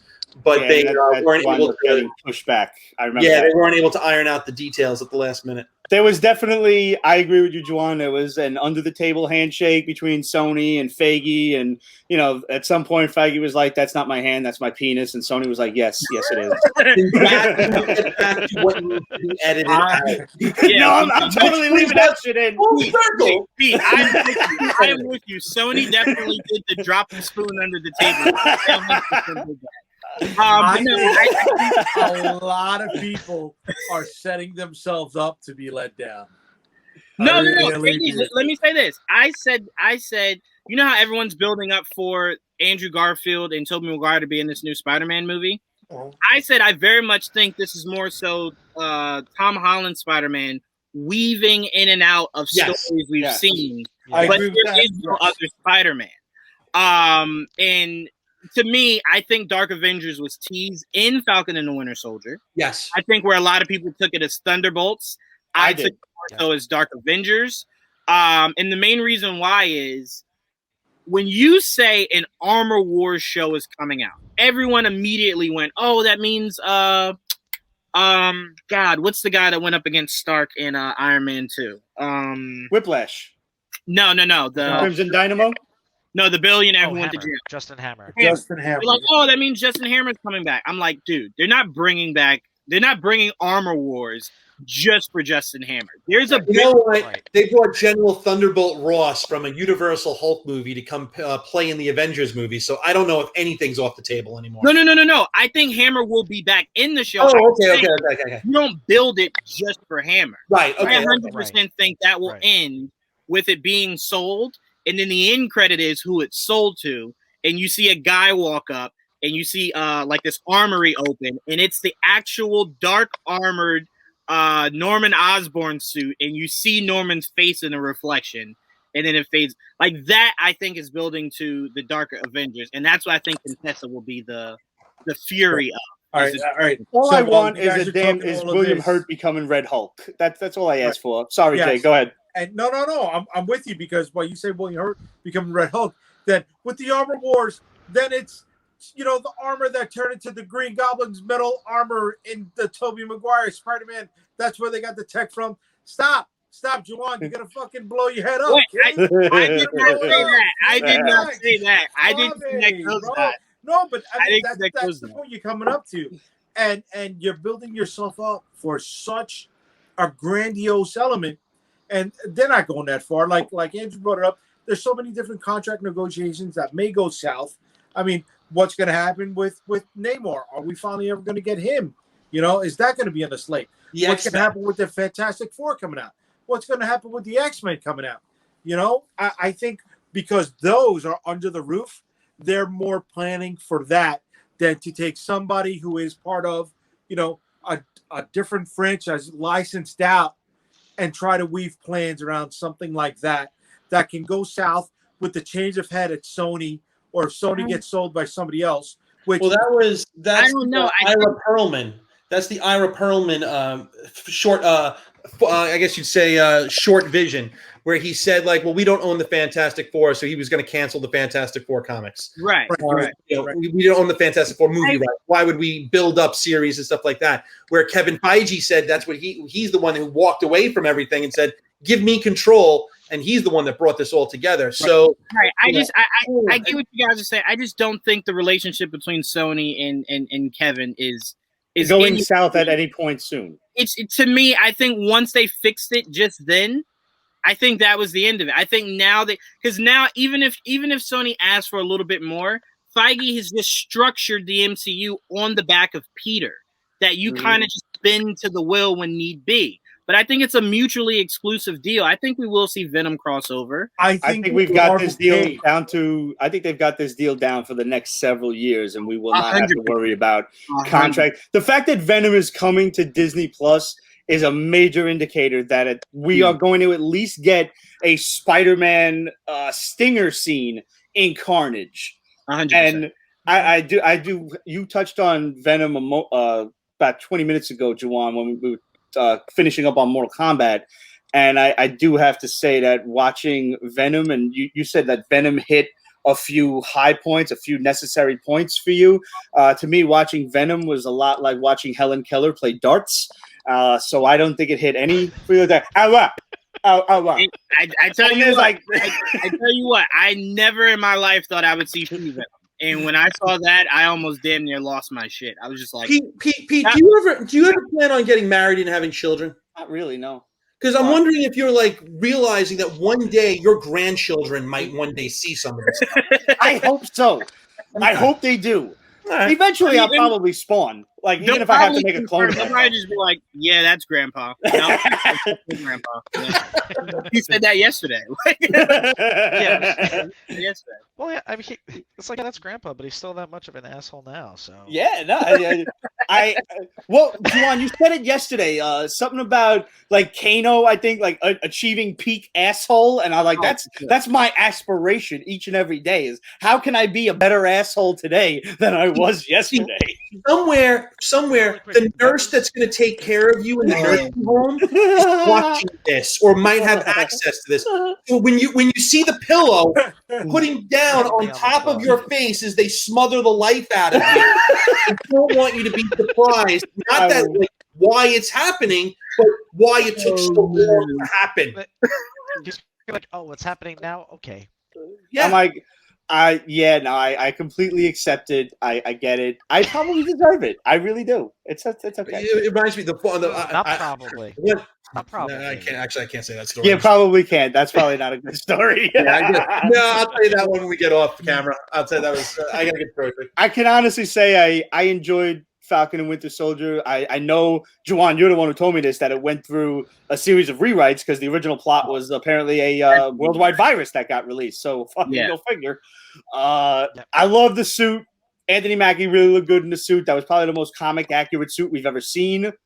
I Wait, thought it let's was get dope. on. I didn't hear that story. What was it? It was going to be a virus? Where were they going to take it? Yeah, so apparently it was going to be Mama Danya was going to be a prominent character. Anyone who watches the show, Queen of the South, she played the big bad in Queen of the South. Very good actress. So apparently it was going to be more. Remember how in the first episode they mentioned when Bucky's walking in the truck, he's like, "Oh, there's vaccines," and then you never heard of the vaccines again. So essentially, the original story was they were going to release a massive virus. So was it changed while it was in production? Yes. Remember when they had to do That's what I reshoot? was going to say. Yeah. Yeah. So you can even see it in the dialogue. Like when the scientist in the little bunker goes, "Yeah, she died because tuberculosis," and then like it cuts back into the regular audio. I didn't catch that. Yeah. Yeah, that was added in because it was originally supposed to be whatever the virus was. Juwan's got like chapter and verse on every scene that was like dubbed over, as opposed like when you don't see the characters speaking but you hear them instead. Right. Yeah. Sharon did it when she was telling them about Madripoor and the doctor and everything. When she got up and it panned away from her, that was edited in. So is Sharon always going to be the power broker? They will never release that, and I will not sit here and lie to you as if I know the truth of that. So they'll probably come out and say, of course, but who knows if somewhere in that rewriting or refilming that they maybe changed it. Because I mean, it was the only way to give her something to do was to make her the power broker. So I also have a question coming from Jason, J Buck, Jason, the one we were talking about before the show started. I have a question coming from him that maybe you could clarify. So I just want to make sure that we have this all set up straight. Steve Rogers, his super soldier, his super soldier. We should all get one, but go on. Yeah, his super soldier serum is different than the one that Bucky has. Yes. Okay. And the one that they both have, the one that Steve's and Bucky's, are also different from the regular Flag Smashers. Yes. So there's 3 different versions out there. Theoretically, No, yeah. 4. The one Should be 4. What about Isaiah Bradley? No. Yes. I'm sorry. You want to count Isaiah? There's 5. We keep forgetting Abomination exists. Yeah. Oh, right. Okay. Yeah. Remember how the doctor was saying, I perfected it? There was no side effects? I think he was referring to the last time it was used was Abomination with Ross. Right. And look what he turned into. So I think he was saying, and we forget it, gave us the leader also. Who knows if we'll ever see that play out. Right. But he was saying how he now perfected it so you can look like a regular person, act like a regular person, but you're dumb.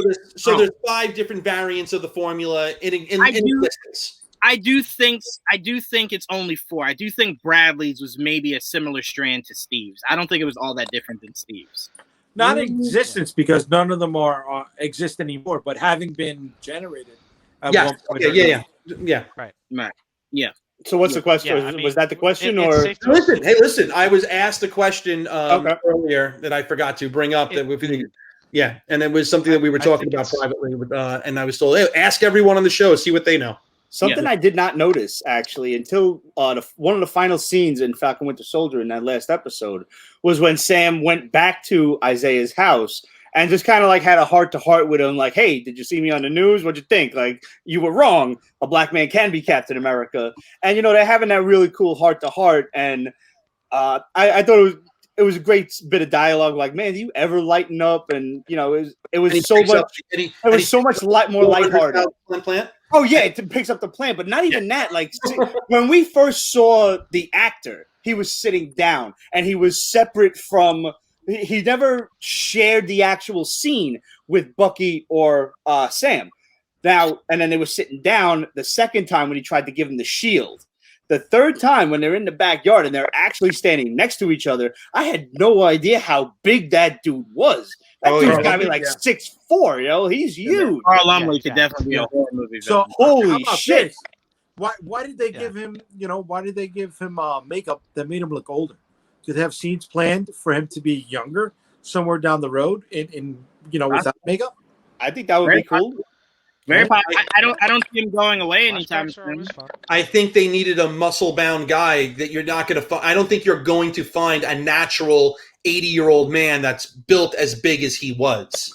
Okay. So so maybe they just wanted to get a guy that's cut that big and make him look older to show that he still has the super soldier serum in him. Yeah. How old is the actor? Carl Lumley has been like his late 60s, 70s, maybe. Yeah, they made him seem like Mantis was in Korea. Yeah. The character itself was retcon, so he's fighting in Korea. Yeah. Instead of World War II. I will say, Pete, I did not like this episode. How you felt, JD, about the writing in Mortal Kombat is how I felt about the writing in this. Oh my God. What'd you not like? I'll start with the fact that they were evacuating the building because it was being invaded, right? Did no one else hear that they were giving out instructions on where to go in a building that's being taken over? And then when they were being kidnapped, you're telling them where you're going. Like, why wouldn't that be something you pick up on in editing to where you're like, that doesn't make any sense? Right. I didn't like that. Your reveal of Sharon Carter as a power broker was that was lame. I fully it was agree. worse than Mandarin. And the reason why it was worse than Mandarin was it legit made no sense. She legit, when they came to Madripoor and met up with Sharon Carter and she's helping them escape, right? She legit, when they were saying, hey, we're looking for the power broker, she legit could have just went, oh man, I don't know what to tell you guys. I know nothing. And then boom, end of the series. She then gives them all the information needed to follow breadcrumbs of the power broker, only for her to be like, no, it's me. Why would you help them then? You literally could have just said, I know nothing. And then, because remember, they had nothing. Because there's a path. She did give them the entire plot line at that point. She really did. No. I think she's smart enough. They know without giving up your hand. No, but I'm saying she knows that they know nothing, and then she gave them something, and I'm like, because they serve a purpose. Because she recognizes that the Avengers can bring her back to the United States, and she can get where she wants to. And at the end of the episode, she's exactly where she wants. No, I get you, but Andrew, my point is, when Sam's talking to her before she's giving information of, oh, the doctor's in the tanker or blah blah blah. Sam, the first thing Sam says to her is, "Oh shit, I forgot about you. I'm so sorry. Let me make some phone calls." That was weak. He was already going to establish. No, that was weak. That was just weak in the series, where all of a sudden, so she helps them and she helps them in Captain America and the Winter Soldier. She basically gets their gear out of lock. Civil War, and then you're going to tell me that Civil War. Excuse me, you're right. And out of Civil War, and you're going to tell me that by the time you get to Avengers Infinity War, that she's completely forgotten about while Cap is on the run after freeing everyone else from the raft. Also, Andrew, what everyone keeps forgetting, she disappeared for 5 years. Yeah, where was she? Part of the people that evaporated. And so I'm like, you essentially took this revenge mission right from the moment you respawned. Was she one of the disappeared? When you watch Endgame and you see Cap sitting at the computer looking at all the people that died. Oh, Sharon's one of them? She's on the far right. She's right there where Peter and Is it possible that she just disappeared within Madripoor and they thought she was dead because she had it? They couldn't find her. And I'm a good writer, so I'm just establishing maybe that's an idea. I would say, coming off of what they wrote in the last series, don't give them too much credit. By the way, one. Yeah. 6 serums. Which one? After Bucky gets injected by the Red Skull with that version of the Super Soldier Serum, the Russians rescue Bucky and they try to make their own derivative with all the other Winter Soldiers in the lab. Oh, you're right. Good call.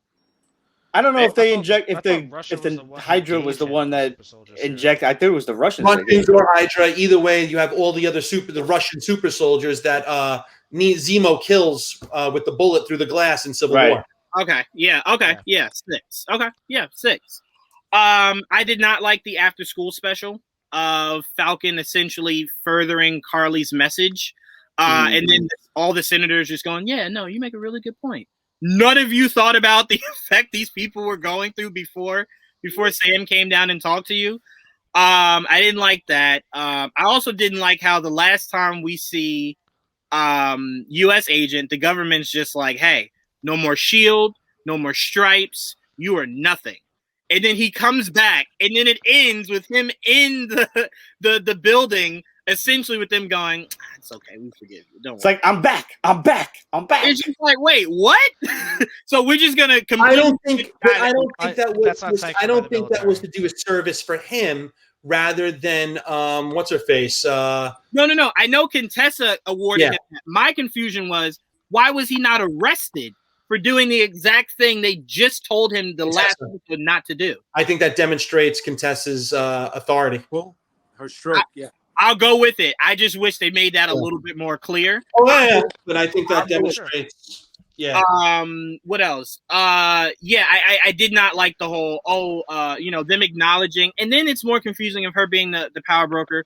Remember when they were taking the vaccines onto the plane, and the one dude was like, "Don't worry, I'll hold them off." Carly got a text saying like, I know who you are, and I'm gonna kill you. But at the end, it makes it seem like Carly and Sharon have always known who each other were. She was the power broker, and she was hiring her. So I'm thinking this has something to go back to you bringing up, that there were reshoots and there was a different plot that had been filmed and stuff like that, and they just tried to do the best with what they had. Which is fair. But until they confirm that they had to go through all these rewrites, which they still have not fully confirmed Well, yet. now don't tomorrow come out the making of Falcon and Winter Soldier? No, I think it's out already. Well, no, it's 3 a.m. 3 a.m. tonight. Okay. Because California apparently is important, and Always. California always gets anyway.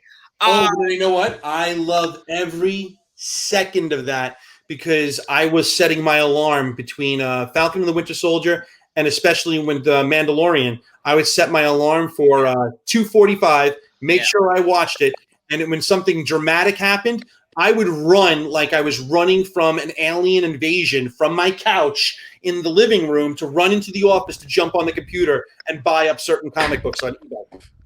I like that. And now we know the plan for when we watch Loki. First, right? Yeah. I will say the really only good things I liked. I did like that they showcased that he is not a hand-to-hand fighter. It's why Shuri really decked out that suit. Mm-hmm. To kind of give him the added boost, because he's not a fighter. I love that aspect of it when they showed it made more sense. When Carly throws a punch at him, they made a point to show the wings dig into the ground, right, and the thruster to fire. Even for the lack of a super soldier serum. Hell, we just talked best visuals. To me, one of the best visuals in MCU is on the bridge. Wings collapse with the shield propelling out of the top. Oh, and it bounces. First thing I thought was, gotta love that vibranium, man. That shit 100% bounced right off. 100%. To Pete's point, when you mentioned that he was fighting Batroc in the office building, and it was great to see Sam go hand to hand with him, but he also got his ass whooped by George St. Pierre, because he's not he don't got them kind of hands, and he certainly don't got them legs to be fighting Batroc. Right. And he's like, deuces, I'm out. I loved it when they did it with Cap, because I love the sound of it. I love the magnetic grip of when the shield locks on the back of. Yeah. Oh my god, it's like the best sound in the MCU. Bravo! You're gonna make that shit your text message sound, ain't you? 100%. And I would just tell people like, hey, do me a favor, text me real quick. But no, I like that. I think they kind of left Bucky's story kind of somewhat unresolved. They kind of rushed it. Excuse me. I also don't like that Bucky didn't end up. I would have liked him to become the Nomad. Like, we know Cap had the suit of Nomad, but was never Nomad. And I'm like, Bucky, I just don't like to keep calling him the Winter Soldier. It's at this point. It's I think I read something today that he will not be known as the Winter Soldier from this point on. That's how they ended it. You know what segment I really loved? As long as you bring up Bucky, the one part that really made me like, okay, that's cool. I like how he's a virtual unknown amongst the public. So when he's walking into the bar, the woman doesn't know who she is. The restaurant, she doesn't really know who he is. The older guy whose son he killed, he doesn't really know who he is. He just knows him as Barnes. But when he walks straight up, badass style, right up into the very end scene, you see the soldiers take a step back and turn to the side and say, Sergeant Barnes. Right. He is known within the military circles for who he is. 100%. Yeah. Apparently, really apparently to the regular people, a haircut is like Clark putting on and taking off his glasses. It throws off the whole face. It's like actually, you know what? I looked at it like they don't even know who he is. They don't even know who Sergeant Barnes is. Oh, right, Sergeant Barnes. I'm speaking more so to the events of when T'Chaka died was worldwide news. And his face was right. Yeah, he is to the military though. He is like a legendary. It elevates him to this like almost superstition. He's like the Batman of the military, you could say. That when no one knows who he is except within the military, and there's that sense of respect, Sergeant Barnes, and they walk and he just nods and he just walks like he owns the place. What's that? Virtual unknown outside of the section in Captain America's museum. Like there's a section for Bucky. That's right. But I mean, how many people have get down to Washington D.C. to go look at the museum? Right. I want to go a step further. I think people also recognize him as the last person who served with Cap, in the military. Yeah. Yeah. That's true. No, 100%. And my highlight, a lot of people didn't like it. They thought when Contessa was like, things are going to get weird. They're not going to need a Captain America. They're going to need a U.S. agent. To me, it was a bit forced, but it was necessary. Because if you had ended the series with him in that suit and the name U.S. agent did not come up, I would have been very upset. So I'm like, or not, it was a necessary line you could not have skipped. You couldn't have just called him that in whatever next appearance he had and expected it to stick the way it would as if they name dropped it then and there. And I mean, there is a certain something to be said for, and I've said this, Juwan, on several of the shows that we've done together. I like the melodrama.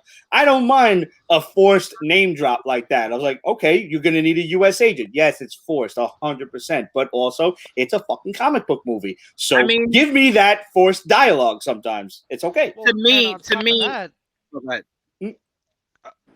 and on top of that, like the general public doesn't know who the fuck U.S. Agent is. He's not a super character. He's an ancillary, like B or C list character from the Marvel universe. That's true. Kind of like a. It took me a second to displace myself from like the general public in the MCU to the general public in real life has no idea who U.S. Agent is. Go on. Sorry. Exactly. So they had to give that establishing name drop, which again, us as comic book fans, we love to see every now and then. So I'm for it. And to me, sometimes has oh, go ahead. I'm sorry, JD. No, Pete. To tag on to what Pete's saying, I wish they would have given us a little bit of reinforced association to the average viewer outside of comics, where they could have said something. Whereas we have U.S. Marshals, but we need somebody else who can get the job done. So we need a U.S. agent. Just I see. Okay, that name a little bit more because it is corny as fucking shit. But if you place it along something that people know as an established entity, you reinforce it, I mean, it's super corny. I mean, hell, the way that Ezra's Flash might have the name Flash is corny because how they met each other in a crossover. Where he's like, oh my God, you're the Flash? And he's like, the Flash? Like, and then he's like, oh, the Flash. So I'm like, corny is just how names are revealed. It just is. I mean, hell, they didn't know what to call Stark until he said it at the end. I am Iron Man. And then it's like, Iron Man. Okay. So I'm like, sometimes it is cool. Sometimes it is a bit forced. But to me, it's one of those things where it's like, force or not, to have not said it is not an option. Right. Is the average viewer watching Winter Soldier, though?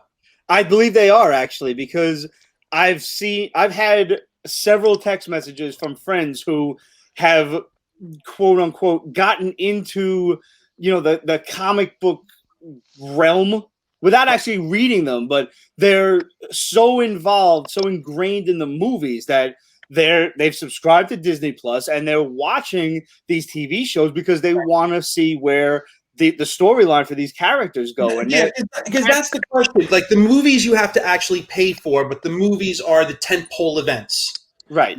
Whereas the TV shows, I think it was Peter that said it was like ancillary to the actual plot, or I guess you'd say the overall narrative. But it's technically, when you think about it, in the mindset of being free because you're already paying for Disney Plus.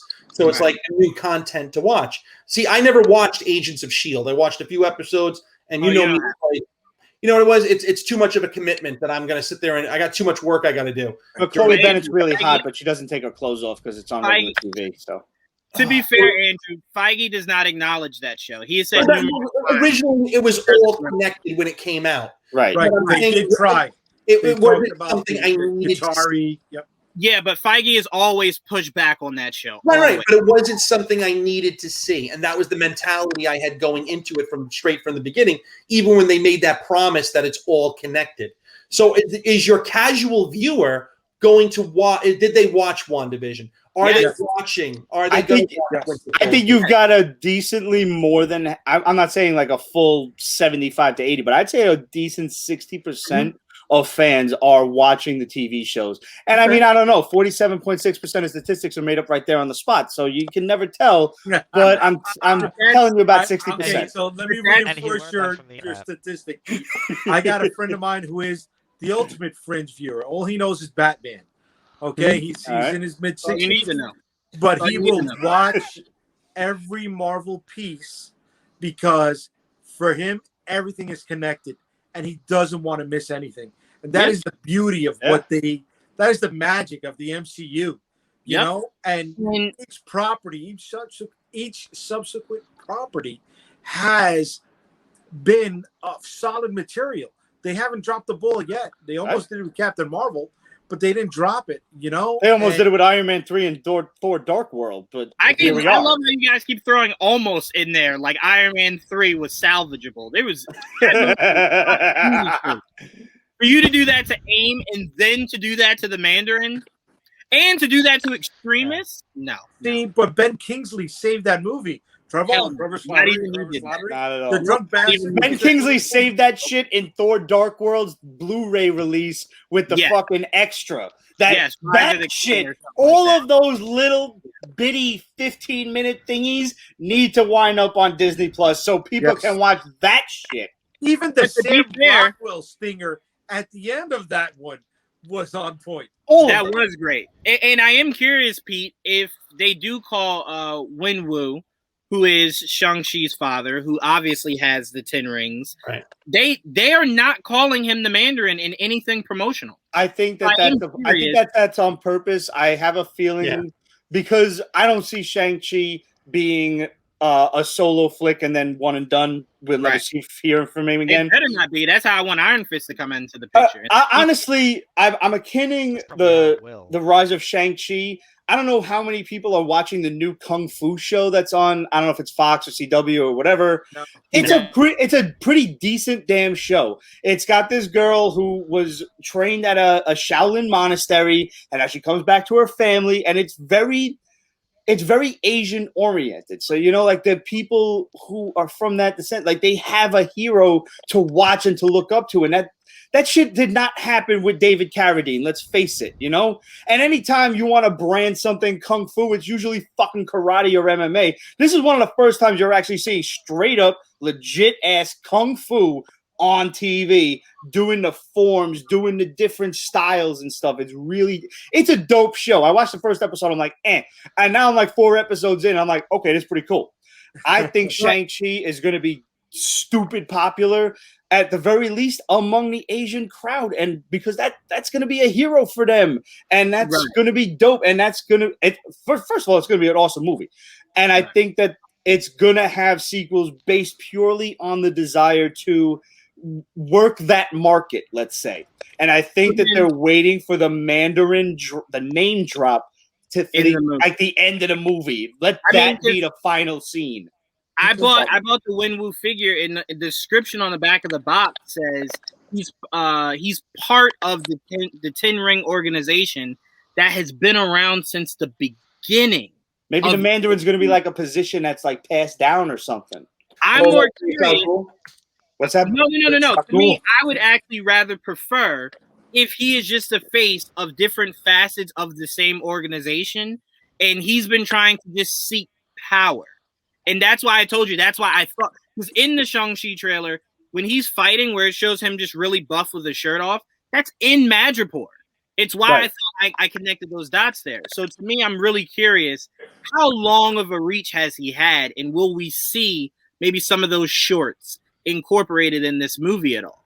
So that's something else I like too about the upcoming Shang-Chi movie is I don't know the actor. I'm not familiar with him, but a friend of mine is familiar with the actor from a comedy sitcom that he does about a grocery store or something. Yeah, Joel was telling me about that. Yeah, I don't know the name of it. I apologize. Kim's Convenience. Kim's Convenience. Thank you. Like I asked, I was like, yo, does he do martial arts in the show? And they're like, no. Like, this is totally something, not to say that he's not a trained martial artist, but like the fact that he does not do this in the show that he's in, the show that he's known for, is something really cool. Like, it's a whole other avenue for them to explore for this guy. Right. And I mean, I'm a sucker for any martial arts flick you hand me. I'll watch whatever you give me. So watch Gymkhana. I'm good, dude. I'm watching. I'm gonna find it somewhere streaming. I'm telling you, I'm gonna get fucking mad drunk and stoned, and I'm watching it this weekend. Let me tell you the epitome of what Gymkhana is. All right.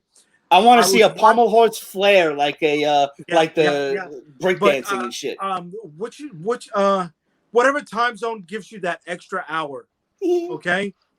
Fall, spring, I don't fucking know. Okay.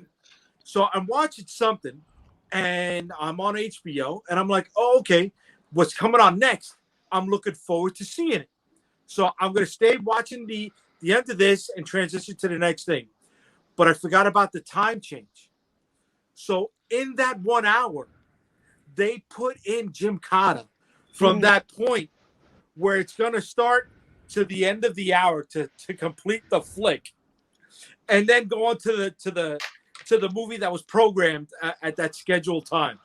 That's how fucking bad that movie is. They didn't even put it in for the whole thing. They said, we got something already in our licensed fucking material. Let's just slide it in there for the last fucking hour as filler.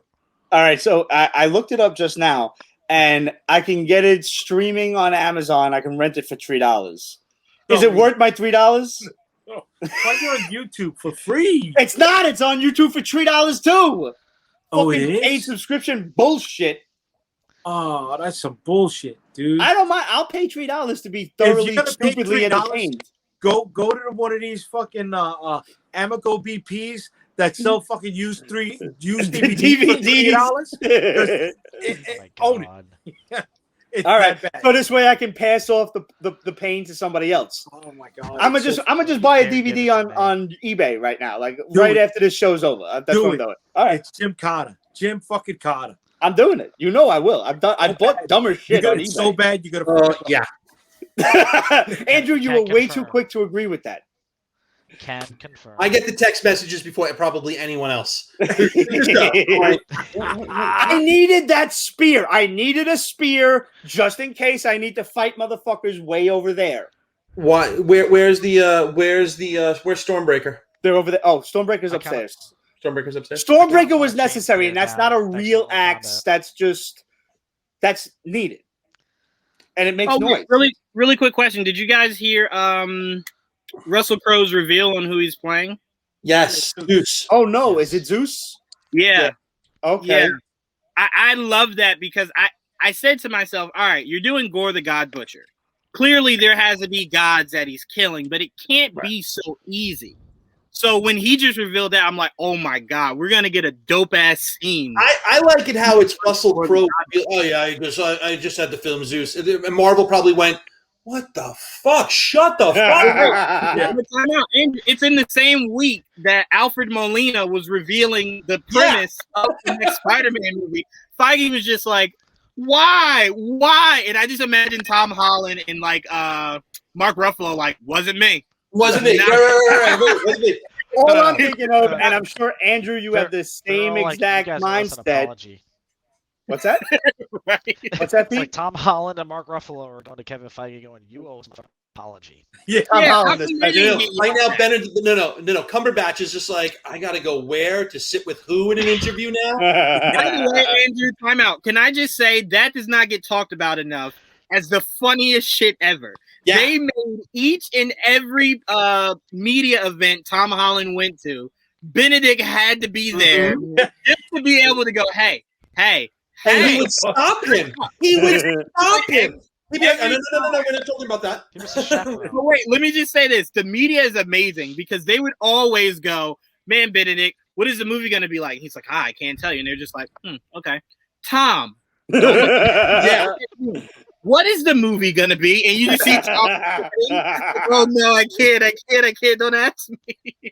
But no, I freaking love that. He had to babysit him through their whole media junket. And who was, what was it? It was Don Cheadle was babysitting Ruffalo? Mark Ruffalo. Yes. It didn't work. Mark Ruffalo was just like, man, everybody dies. And he was just like, Don Cheadle was like, that was it. And Cheadle goes, oh. He's like, dude. Oh, wait, I'm not. To be fair, no one ever discusses this. It's Don Cheadle's reaction that actually truly spoils it. Because Mark could have just been saying that like bullshitting, like, yeah, everybody dies. Everybody dies. Cheadle goes, oh. He goes, dude. He goes, dude. Yeah, you then go, oh my God, does everybody die now? Have you ever, oh my God. the opposite of that is, have you ever seen the clips of Evan Peters doing the press reviews from Age of Apocalypse, and they would ask him, so what else are you going to be doing with Marvel? And he's just like, you see his eyes exploding, you see him holding his fucking tongue. He can't see. I did. He's just like, But now here's my question. With the reveal that Russell Crowe is going to be Zeus, how many people just went and looked for the first appearance of Hercules in their Thor collection? Like, oh, it's time to put this shit on eBay. I sold it already. Yeah, I'm going to be honest with you. The first thing I thought was, I made money. If there's Zeus and there's Hercules, they don't live too far away from the Eternals. Could there be? Right. Could there be some Hercules down the line? Stop speculating, Juwan. Because there's not going to be any Hercules in this Thor movie, so I'm like, I had to put him somewhere. He's not. I'm pulling out both my Hercules first appearances and dropping them shits on eBay this weekend. I bought my copy of X-Men 1 in a 5.5 for $2,300. Yeah, well, go scratch your ass. When are you selling it? $35,000. Get it on me now. Wait, which X-Men one? The 60s or the 90s? No, he bought the 60s one. Oh, okay. Has anybody seen Christian Bale? What he looks like for Gore the God Butcher? Yeah, he looks just like Gore. And I'm not even talking about with makeup. Just Christian Bale's face right now looks like God Butcher. And I was just like, this guy just loves this. Christian Bale would murder your grandchildren if it made him look closer to the world. 100%. I really do think whatever fountain Tom Cruise has found, it's what Christian Bale sleeps in every day. Right. Adrenochrome. Oh man, sorry. Wakes up and it's just like, I will forever be 40. What was the reveal? Children. Oh, sorry. What was the reveal that Pete wanted to say? Is like, Andrew, you remember before? Like, what were you going to say? Because I'm curious. Oh no, that was what I was going to say. Was like going to the Hercules first appearance and dropping the shit on eBay. Before that, after I brought up Stormbreaker. Oh no, I don't remember then. All right. I don't know. That's like 7 whiskey shots ago, man. I was waiting. I was waiting to see if there was going to be another reveal of some giant, like head slicing off device that you bought to show off. That probably. Well, no, I mean, I brought. Yeah, I have a lot of weapons, and I mean, one of my favorite battle axes over there, which I know Andrew and Jay you'll appreciate. I named it Skull Splinter. No, because no, I don't. Yeah, I'm with John. Yeah, we love that. Can I just say, Pete? I always imagine your house. You ever see like those spy movies, like they hit a button and like a gun just drops out of random? No, it's not that. That's like not. yours is. Yeah. No, they're pretty much in plain sight. It's like an armory in a Conan movie. That's what he has. Let's just say it's right here. I Cheese knows this. Thank God, Pete is not a fan of Saw because nobody would ever fucking go to the basement. No, never. I am a fan of Saw, but I like you people. That's the difference. Nightmares. Yeah. It's a prop department for a Conan movie. Yeah. You know what? Did they ever make the He-Man axe, Pete? No. They just made the He-Man sword. Did I send it to you? I bought it. I'm glad you mentioned that. You did order it. You did order it. they don't often revert back to that axe a lot. It's usually just his sword. Too rich for my the axe was from way before, like the toy line was in its infancy, and the comics that went along with it was about the axe and reforging the power sword, because you had to get Skeletors and He-Mans together. That's why he usually just had the axe. You can find a lot of history of He-Man on YouTube, and it's too extensive to go into right now. Having the swords together was what's supposed to open up the door. Yes. Speaking of He-Man, we actually got some breaking news today. Noah Centineo, who is the Atom Smasher in the new Black Adam movie, has officially now dropped out as He-Man for their live-action movie. So it's now, thank all the gods for that. Free agency. So we'll see if the whole movie gets scrapped soon, or if that was just like he wasn't going to work out, so they wanted to cast someone else. The only thing is, I'm going to just get D'd out, and I'll be He-Man. That's Juwan, on a personal level, anytime that you see the news and it either says Florida man running rampant with sword through park or something like that, or you see something that says like Brooklyn man taken into custody by police, you need to do a wellness check on send him a text message. If he doesn't respond, you know who you're talking about. When I tell you that one, jeez. My heart would break if I heard that, because the first thing I would say is, "Oh no, not Pete." Your heart, My heart wouldn't break. My heart wouldn't break. I'm going to take a line from what Pete once told me. I'd be the guy on the news that'd be like, "Nah, I'm not surprised. I knew this was going to happen." I told you that. I told you a long time ago. I don't want any of my friends to have to lie on the news and be like, "No, he was a quiet man. No, he never would have done it." No, I'm surprised it took this long. He was fucking nuts. No, I'd be like this. I went on his internet video show to warn the public about it. No one took me seriously. That's on you. That's on you. Jeff Goldblum in Jurassic Park. You did it. You crazy son of a bitch. You crazy son of a bitch. You did it. What do I tell you people? I'm waiting for the apocalypse. Let it happen. First thing I would say, Pete, if the news crew asked me, I would go, "Have you guys seen it inside of his house yet?" No. All right, wait till you do that, then come back out and. All I want is swinging axe people in the streets. I just want like a Mad Max world. Give me the apocalypse. Let me kill a few people before they send me back to hell. I'm fine with it. I've been friends with you for a while now. A long, long time. We have such different life goals. I want to play a game. I really want to play a game. A video game for Pete's basement. I want Pete to display all of his weaponry, right? And then we have to choose what weapons we think Pete would use in the apocalypse, right? Because wait, you want to do this live on camera? I'm down with this. Let's do this on camera. And whoever is wrong, we have to do a shot. I like this. You know, I'll do it. I'll do it just for that. I will do it just for that. This is This is seriously like. You ever see those like BuzzFeed episodes, like little, or so when you go search on the internet and it has like paid advertisements, whatever, and it takes you to like some like what's it called when they take you to that long chain of you know what I'm talking about. It's going to be one of those things. Police respond to personal home after video because they're like, it's like the guy that said like, we saw the dog on the video, turned out it was illegal in the city, or like man surprised by girlfriend's revelation. He's going to do a show like that, and that's all fun and games. Next thing you know, we all got to be lawyered up as we're all being investigated. You could have stopped it. See, no, I couldn't have. See, pandemic. I thought going to his house. was going to go in a completely different direction. I thought that he was actually going to say, you know, we're going to show Pete's arsenal, and then start a poll on how fast it would take the cops to show up. Yeah. I mean, that could be like the side bet in Vegas. Like, let's see how fast it takes them. That would probably be what they made more money on, is how quick the cops show up. Yeah. Rather than which you'd use in the apocalypse. It's funny because I do know. I've already plotted out, obviously, which weapons I would use in the apocalypse. So I'm down for this show. Remember, before we went live. Remember, we spoke about live. Do you ever edit yourself? Like, after the show? Like, should this be what I edit? No. This is gold.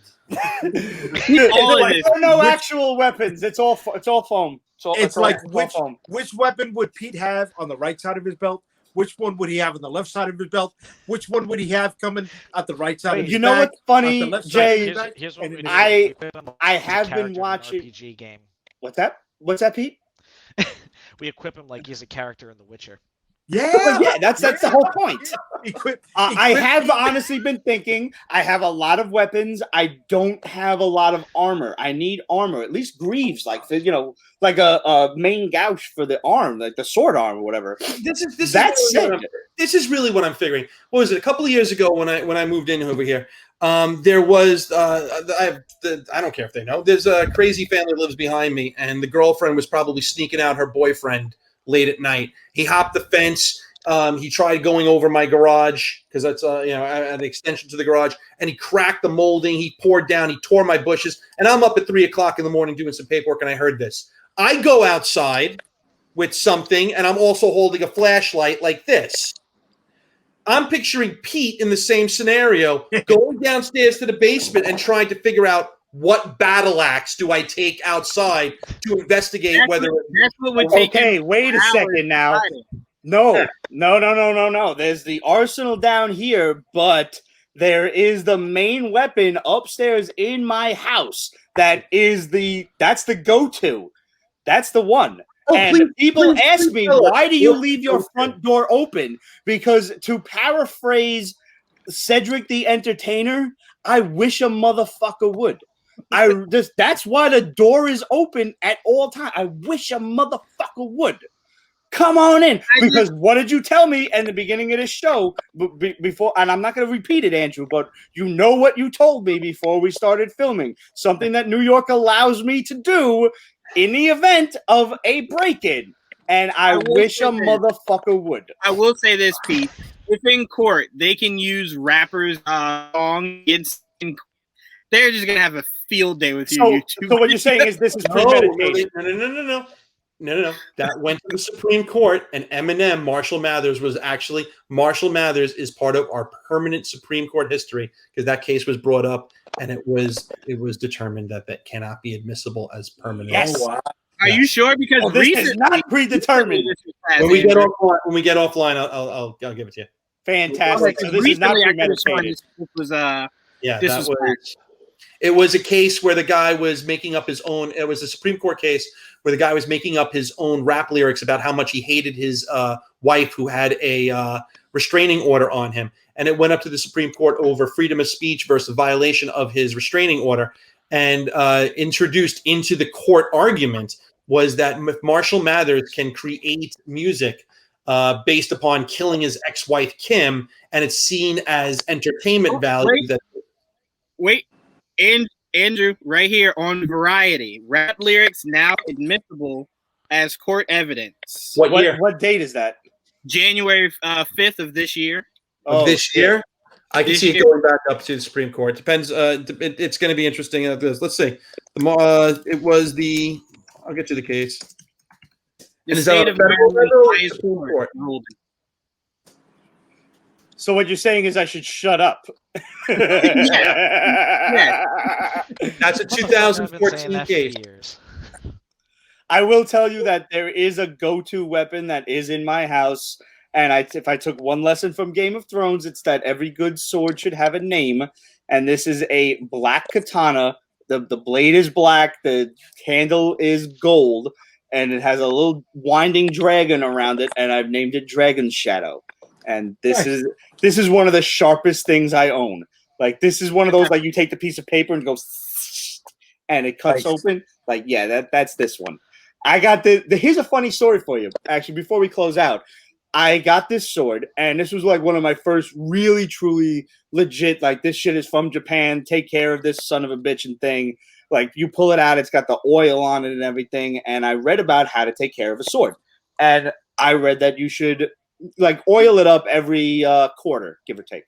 And one of the things that they said was don't use animal oil because it's got fats in it. Use vegetable or mineral oil. Okay, so I look up mineral oil and I find that you can get a tub of this shit at like your local CVS or Walgreens or whatever. And one of its other uses is for, let's say, relieving dietary blockage. Okay. Yes. So I go there and I'm looking in the aisle, and I find this. It's a literal it's one of those like white tubs of like it's just got text on it. There's no fancy logo or anything. It's just a white tub, and I go up to the counter, and there is about a 16-year-old black kid behind the counter, and I'm already mentally preparing for this conversation. So I place the thing on the counter, and he looks at it, and he looks at the thing, and he looks at what's going on the back, and he's like, damn, yo, it's like that. And I said, bro, would you believe me if I told you this is for a sword? And he's like, let me see it. So I was like, I pull out my phone. I was like, here you go, man. This is the auction. I just bought it. It just arrived today. I got to oil this shit. Trust me, everything working fine in here. And really, believe me, everything works fine in here. I drink enough that it's like Roto-Rooter in here on a daily. It's fine. It's all good. But yeah, no, I am still totally down for a 1-for-1. Like, hey, we've got this, and we could also see you as the rest of the basement crew. What weapons would you like during the zombie apocalypse? That'd be great. That'd be great. Because we're gonna need to find this out. Because what has always been the idea of get your ass over here for the apocalypse. Well, you see, that's why I stick with a simple metal baseball bat. I understand that, It's but wait a strong minute, enough that it won't break like a wooden bat, right? And if you need to sleep with it, well, you're not going to get cut with it overnight. Okay, that's a valid point. Right? But let me ask you something, Jay. Yeah. And I've placed this question / joke to Ramon. But you are Puerto Rican, so you should have like the innate ability to hide a razor blade under your tongue. Is that not the case? Like, don't you guys do that? Yeah. But it comes with scotch taping one side. Okay, so it's a little bit more complicated. Yeah, and then if you get cut in the apocalypse, how sanitary are you going to be? Right. Stuff like that. So you want to stay away with stuff like that. And I want to welcome everyone. Just cringing. Am I hireable? Very good, Pete. You know I love you, Jay. My man. And if we can't make jokes like this, then what kind of world are we living in the first place? Where is Ramon? How come Ramon isn't a part of this at night? Ramon has a horrendous internet connection where he lives. I've tried many times to get Ramon here, and like here virtually, right, not here because of the vid and whatnot. And it is what it is. But we're all getting vaxxed up now, so hopefully me and Ramon at least, and the rest of us can get together soon. I've still been trying to like move the remote control with my mind for like the last several days. I've been told that there are nanobots and other government things within it. So like Don't even worry. Once you get that good old vax, your Goro arms will grow in. I'm hoping something, man. Cell phone connection. I'm hearing the vaccine unlock your what is it? The 5G? No, the ability from Mortal Kombat that they had to unlock. Oh, that's the Arcana, yeah. I'm with it. Unlock your Arcana. Like, you'll get like beams out of your eyes or something. Give me something. I'm with it. I want to unlock my superpower, or my animal spirit. I'd be a pigeon. You know what I mean? So I don't have shit to on everybody. Traffic and shit on everybody. That pisses me off. I'm telling you right now, JD, just for you, JD, my superpower would be extreme theories. So, like, it would take my already extreme theories and amplify them. No, but make them happen. But make them actually happen. That's what I'm going to start speaking them into existence. Yes, JD has to come here and sit down and go. I just saw that movie last night, Chaos Walking with Tom Holland and. Oh, you watched it? That had such a good cast for such a bad movie. Yeah. It was just like, why did you get all the best actors to do this? That doesn't make any sense. They're talking normally, but you see their brain, what they're thinking, you see the brain waves constantly flowing around them, and I'm like, oh, this ain't working. No, I saw it in the trailer and just went. So we're gonna have to review that on a future endeavor at some point. I need to watch this. You know what, Pete? That episode might be the first time I drink on air because I needed it. I want to see that, kid. I want to see that. Just gonna say, I really do. Let's do that on a night when I don't have to work the next morning. Definitely get my ass to bed. All right. Before we get out of here, Jay, let everybody know where they can find Unstoppable Comics. So you want to go to unstoppablecomics.com, Unstoppable Comics on Facebook, Unstoppable Comics on Instagram, or me on Instagram, Jay the Unstoppable. Excellent. And Juwan, where's everybody finding Geek Vibes Nation? GVNation.com to find our newsletter, to be a part of our newsletters, see our interviews that are coming and whatnot. And then our Nation page, the best place to find any and everything with GVN. Excellent. Andrew, got anything to shout out? You can find me at Caltopia, where the wheels are always in motion. And a shout out to Greggy again. I like to give you just the opportunity to throw something out there. And of course, Cheeseburger, what do you got? Zen Rockstar on Facebook, as well as my freelance design page, PhD Peter Heller's Design. And you can find me at phellers on Instagram, Twitter, etc., etc.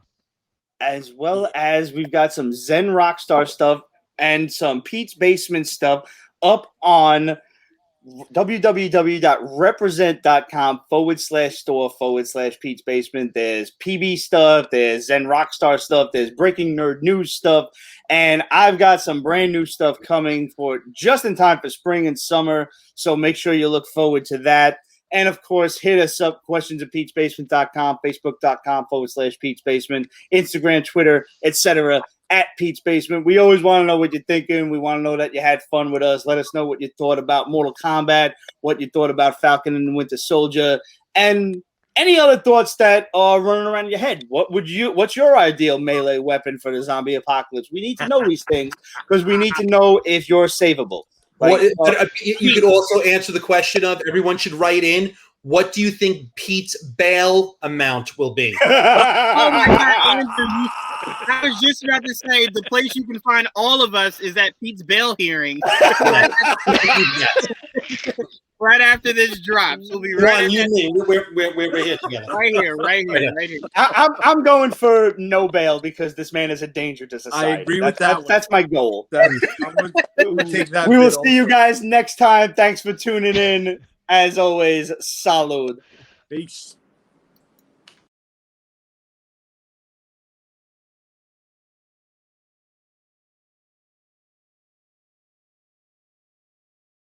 Pete's Basement is copyrighted 2020. Ripped Productions. All rights reserved. So go fuck yourself.